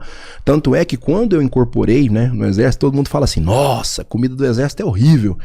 Meu irmão, quando eu cheguei no rancho, que eu olhei, eu falei, que é isso? Que comida boa. Banquete. Banquete, mas por quê? Por causa da minha referência. Da onde que eu vim? Da humildade do que Deus permitia que nós tivéssemos na nossa casa. Agora, a pessoa que era chata, tinha gente que a mãe tinha que ir lá levar comida pra ele no quartel, porque ele não comia a comidinha do quartel. Então, isso acontece também na fase adulta. Aquela pessoa que é seletiva demais, ele não quer comer nada, ele não experimenta nada, tudo pra ele é ruim. E tem pessoas que chegam nos seus 40, 50 anos de idade, ele tem uma série de déficits por causa disso. Ah, mas esse cara que a mamãe levava comidinha no quartel, ralava mais depois, né? Não. Depois dava um sacoleiro do cara. No início, sim, mas depois chega um certo ponto, fica mais tranquilo mesmo, né? Esse negócio é foda, né? Mas é muito bom, é uma paladar infantil que eles falam, né? Sim, tem gente que gosta de comer jujuba. É como se fosse uma criança, ele gosta muito desse excesso de açúcar. Não come verdura, não come nada assim de... E olha só que interessante. Legumes. Você acredita que, no geral, um percentual muito grande de pacientes que me dão trabalho são pacientes adultos e do sexo masculino, da nossa faixa etária? Você acredita? 35, 40 anos. É por causa desse poder de decisão. Tem pessoas que eles não entendem que em determinados momentos da vida nós temos que ser o quê? Submissos. Como assim, Márcio? Ser submisso é uma coisa ruim? Não é. Você quer um exemplo? No trânsito nós temos que ser submissos. Você tá vendo um semáforo vermelho, você vai passar? Você é submisso àquela cor, você tem que esperar seu momento. Então, quando a pessoa passa por mim, que eu chego para ele e falo, meu amigo, eu preciso que você consuma isso, isso e isso, porque você tá devendo. Isso aqui vai te trazer uma doença no futuro. Ah, não vou fazer nada disso. Ah, eu não gosto daquilo. É por essa dificuldade de ser obediente. E na vida, muita gente não consegue ter sucesso por causa disso. Pensa uma pessoa que tenta passar no vestibular e o professor que ensina redação tá explicando. Fala, meu querido, você tá fazendo isso aqui, tá errado. Você vai fazer sua redação, não vai ser nem corrigida, né? Eu não tô nem, vou fazer do meu jeito. Então, cara, você já me surpreendeu aí com essa parte do exército, de ficar na selva e tudo mais. Eu tenho certeza que você estuda pra caramba, não tem jeito de saber tudo que você sabe sem cair lá dentro do livro e mergulhar e estudar e pesquisar. Não dá pra saber, não é por acaso. Aí, você tem, tipo, 2 empregos, é o pai do Cristo que tem 2 empregos. Você tem 2 empregos. Aí você estuda pra caramba, não dá pra chegar onde você tá assim. Você ainda tá dos mais sarados, mano. Que hora que você treina? Ou quantas horas seu dia tem?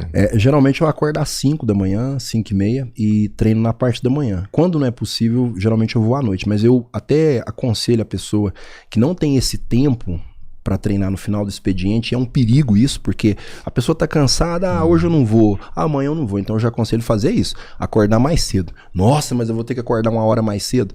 Tudo depende do hábito. Tem pessoas que ficam ali no WhatsApp e outras redes sociais até muito tarde. Tem gente que é noturno e tem gente que é diurno, não? Ele vira o ciclo circadiano dele. E depois nós vamos falar sobre isso também. Então, já aconteceu então, a hora que você acabou de falar. O que é o problema? É o hábito. Se a pessoa dormir 1 hora mais cedo, ele compensa. Até porque tem um período do sono ali, quando você dorme um pouco mais cedo, que a quantidade de REM que você entra, do sono profundo, é melhor do que aquela pessoa que dorme muito tarde e acorda muito tarde. Ele bagunça esse ciclo circadiano. E você acordando mais cedo, você vai lá, paga a sua etapa, faz um treino bem feito, já faz a primeira refeição bem feita. O rendimento no dia é outro. Não tem comparação. Você treina e depois você faz a refeição. Depende da estratégia. Pra mim, sim. Tem estratégias que, por exemplo, quando é emagrecimento, às vezes a gente prolonga esse tempo um pouco maior. Porque o exercício, ele provoca um efeito de consumo de gordura maior. Então, por exemplo, uma pessoa que está buscando emagrecimento, ele pode jogar parte desse resultado que ele teve lá no treino fora. Um exemplo, a pessoa termina de treinar, corre lá e faz uma refeição lotada de carboidrato. Muito carboidrato simples. Sei lá, come 3 pães com leite com Toddy. Mas você acha que uma bolachinha depois do treino, ela já interrompe o metabolismo? Não chega a interromper, mas é por causa daquele efeito que eu te disse da insulina. A insulina, ela consegue inibir existe uma enzima que ela chama lipase hormônio sensível. Uma vez que você está com menos comida circulante pós-exercício, ela fica ativada. O que ela faz? Essa enzima ela age a nível de adipócito, a nível de célula de gordura, retirando e jogando para a corrente sanguínea. Se você come, a insulina vem cá e fica quieta aí no seu canto, lipase. Pronto, acabou. Então, por esse motivo que tem muita estratégia. Não é que é proibido você comer, mas evitar esse excesso de açúcar pós-treino, para quem quer emagrecer. Quando é hipertrofia, não, eu já ao contrário. Eu já coloco uma grande quantidade de proteína junto com carboidrato, porque eu preciso aproveitar essas horas subsequentes para que a pessoa já comece o processo de recuperação. Então por isso que existe uma personalização. É uma coisa muito bonita, sabe? O que funciona para A não funciona para B e por aí vai. Como é que você muda esse ciclo que é o do sono aí? Ciclo circadiano? Isso. O ciclo circadiano é uma obediência que nós temos da natureza. Se você observar, por exemplo, os pássaros, né, que são os animais mais obedientes a esse processo, e alguns mamíferos também, ele tem um período que ele sai para caçar, para circular, andar, e depois ele repousa. Nós, seres humanos, não. Pessoa, 2 horas da manhã, tá lá ligadão lá no Netflix e por aí vai. Então ele vai bagunçando esse ciclo circadiano. O momento que era para alguns hormônios que são liberados durante a noite serem aumentados, ele tá rebaixado. Um deles é o cortisol. Por isso que eu falei do estresse, né? Que o excesso de cortisol também atrapalha a produção de progesterona e o transporte também, tanto no homem como na mulher. Mas o principal problema dessa bagunça no ciclo circadiano associada ao estresse demasiado é você lesar o hipocampo, que é uma área do nosso cérebro que é responsável por processamento de informações e até mesmo a parte cognitiva. Tem gente que você falar para ele fazer uma conta de 2 mais 2, ele não dá conta, porque ele vai lesando esse hipocampo. Então, privar de sono, dormir pouco e com má qualidade, você bagunça esse ciclo circadiano. Então, a hora que esse cortisol tá baixo, a pessoa tá lá com a adrenalina alta, ele tá alto. O ciclo circadiano, que é uma curva do cortisol, inclusive é um dos hormônios que eu sempre peço para dosar, e o certo é dosar na saliva, e de preferência que faça a medição às 8 da manhã, às 16 e às 23, tem pessoa que tem essa curva invertida.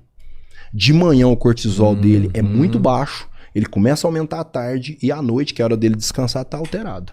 E aí essa pessoa não produz melatonina, que é o hormônio do sono, mas também hoje já tem estudos comprovando que ela tem outros impactos, até mesmo na prevenção do câncer, porque ele não dorme. Só para você ter noção, boa parte do nosso tempo, né, quase que 1/3 da nossa vida é dormindo. Sim. Tem que dormir, é importante dormir.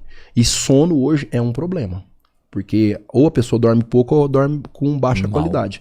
Por isso que eu disse essa questão de dormir mais cedo e treinar de manhã. Porque quando chega na parte da noite, você vai ter um cansaço acumulado pelo próprio treino, pelo trabalho, e você melhora. Você fazendo de manhã, você não aumenta o risco de lesão? Não. A lesão, olha só, o que é um dos grandes provocadores de lesão? Primeiro, exercício errado. Existe uma síndrome que chama postura, excesso de peso. Excesso também. Você já viu a pessoa que aprende a dirigir errado? Tanto que é difícil a mesma coisa é treinar. Por isso que eu sempre... Pedro ali, mó barbeiro, moleque. Por isso que eu falo... Por isso que eu sempre digo assim, ó, se a pessoa tiver condições e puder, invista num personal. Eu sempre defendo essa questão da equipe multidisciplinar, porque o personal ele vai direcionar o seu treinamento, vai te corrigir. Tem muitos profissionais bons. Vai fazer CI, né? Porque você tá pagando também, tem isso também, né? Tem um compromisso, tem personal que parece um sargento, ele liga, cadê? Você não chegou até agora. E aí vai. Mas o principal motivo é porque um profissional qualificado, ele tem um domínio muito bom de biomecânica, de cinesiologia. Porque não é simplesmente a pessoa pegar uma máquina ali e fazer um movimento de qualquer forma. Esse é um dos problemas das pessoas não terem resultados e lesionar. Existem alguns exercícios que são exercícios mais propícios à lesão. E ele sendo feito de forma errada por muito tempo, ele leva a lesão. E outra coisa que você citou, um dos grandes problemas das pessoas lesionarem é pela falta de aquecimento correto, de alongamento pós-exercício, por aí vai. E sem contar também na questão nutricional. O alongamento ele tem que ser feito depois. Tem alguns exercícios que se você alongar antes, ele não traz grandes benefícios. O alongamento é depois. Porque você consegue voltar aquela fibra que sofreu agressão o tempo todo, e essa agressão é até bem-vinda, para que ela volte ao tamanho normal e ela haja um certo grau de relaxamento. E um grande problema das pessoas que não alongam, principalmente da musculação, é que você vai se tornando meio rigidão, meio robozão. E isso é um problema, vai provocando encurtamento. Inclusive hoje tem muitos profissionais que fazem o processo de massagem para melhorar esse alongamento, liberação miofacial, por causa da falta do alongamento. E lesiona mesmo, não tem como. Né? Foda. Pô, acho que é isso, hein? Mano, é assim, ó, na verdade, eu tava pensando sobre isso. Não, eu queria ficar mais, eu acho que eu tô judiando você, assim. Não dá pra segurar. Obrigado, mano. Valeu, Surreal. valeu. Parabéns. Eu que agradeço. E quando vocês quiserem, tô aqui novamente, a gente tocar em outros assuntos. A gente vai querer, velho. Porque isso aqui não tem fim. É vamos dizer assim, um assunto inesgotável. Falar de saúde e munir as pessoas de informações. Falar de informação Depende certa, com quem, né? viu? Depende com quem não tem fim, cara. É foda. Não, mas é passar a informação correta também, né, cara? Porque, assim, na internet tem tudo. Mas é o que você explicou. Nem tudo é pra todo mundo e nem todo mundo precisa de tudo. Uma coisa que eu digo até para as pessoas, né? A gente tá quase finalizando, tomar muito cuidado com informação. Uma informação errada, ela é perigosa. Porque, não falei agora há pouco, de gente que defende ferrenhamente, que a pessoa não precisa treinar um abdômen, por isso e aquilo. É porque muitas vezes essa pessoa, ela não tem o conhecimento do todo. Ou a pessoa chega e detona uma suplementação. Porque eu aprendi na minha faculdade que isso não serve para nada.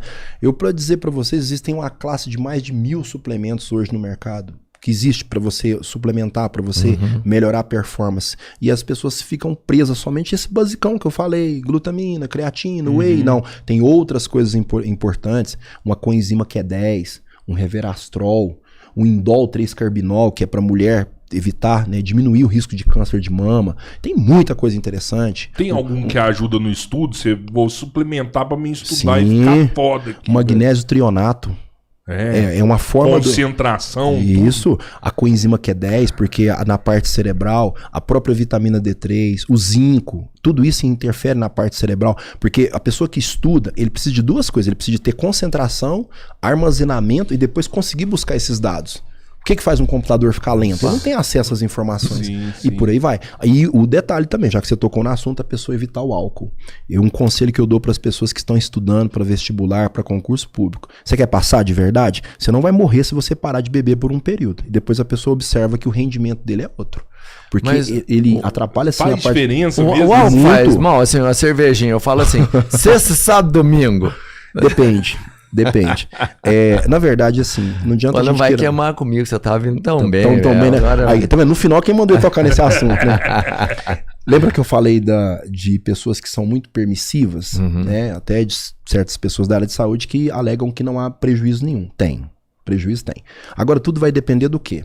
Da regularidade, da quantidade e do que você está tomando. Uma coisa é um cara que toma uma garrafa de uísque num dia. É muito álcool para ser metabolizado. Outra coisa é você tomar 1, 2 taça de vinhos. Opa, muda tudo. E depende muito se você faz o monitoramento dessa depressão que o álcool está provocando em você. Existe uma enzima a nível hepático chamada gama-GT. E tem mais duas, uma chama ST, que é a alanina transferase, e a antiga TGO, que é a AST. Quando a pessoa está usando o álcool de forma demasiada, que eu vou em cima dessas enzimas, elas estão todas alteradas. E muito, em algumas situações. E geralmente não está associada ao uso de medicações. Porque algumas medicações, como por exemplo, alguns anti-inflamatórios, que a pessoa usa por causa de dor, pode ser metabolizado no fígado e provoca essas alterações. Então, o problema da pessoa que bebe é que muitos, não todos, eles não fazem exames para ver como o álcool está se comportando nesse organismo. Não falei da tiamina, que é a vitamina B1, tem gente que tem deficiência de B1 por causa do excesso de álcool. E o grande problema é da interferência do álcool também na produção de testosterona. E o prejuízo que ele traz para o ganho de massa muscular. Mas lembrando, depende da regularidade, quantidade e por aí vai. Então assim, eu falo sempre para as pessoas, você tem que fazer por merecer. Você está treinando direitinho, você se alimenta direitinho, você se monitora, não é proibido a pessoa se socializar e tomar ali alguma coisa, desde que não seja de forma exagerada. Né? Mas o problema é que tem pessoas que só fazem o errado, ele não faz o certo. Ok? Quer perguntar Fechou. alguma coisa aí dos trem que você tá tomando aí? Não tô tomando nada. Dos trembolim, trembolona, que tá tudo de boa aí, né? O resultado tá dando. Gente, se inscreve no canal, segue a gente no canal de Cortes Podcast Três Irmãos, vai lá no Lixeira, fortalece a gente no Instagram, no Kawaii, no TikTok. A gente tá precisando. Segue o gente... Elimar também, né, Pô, mano? como é que te acha? É o meu nome mesmo, Elimar Moura. Nutricionista, né? Nutricionista, Elimar pois Moura. Elimar Moura, nutricionista Tá Elimar na Moura. descrição. E isso é no Instagram. Isso. Às vezes pode ter alguma pergunta que as pessoas fizeram aí durante a live, né? Mas como eu não tava tendo acesso ao telefone, depois eu vou verificar. E quem quiser mandar no direct aí, depois eu respondo também. Boa, Valeu. boa, Então boa. segue a gente e vamos faturar. Vamos. Entra lá no nosso site www.futuristgames.com.br. A gente entrega em todo o Brasil com frete grátis a partir de R$80. Vale a pena dar uma conferida lá. Mandar um abraço também pro pessoal da Uberlândia Refresco, 46 anos na distribuição de bebidas na nossa região. Os caras são franquia da Coca-Cola, distribuição de água, suco, energético, refrigerante. Um abraço aí pro Uberlândia Refresco.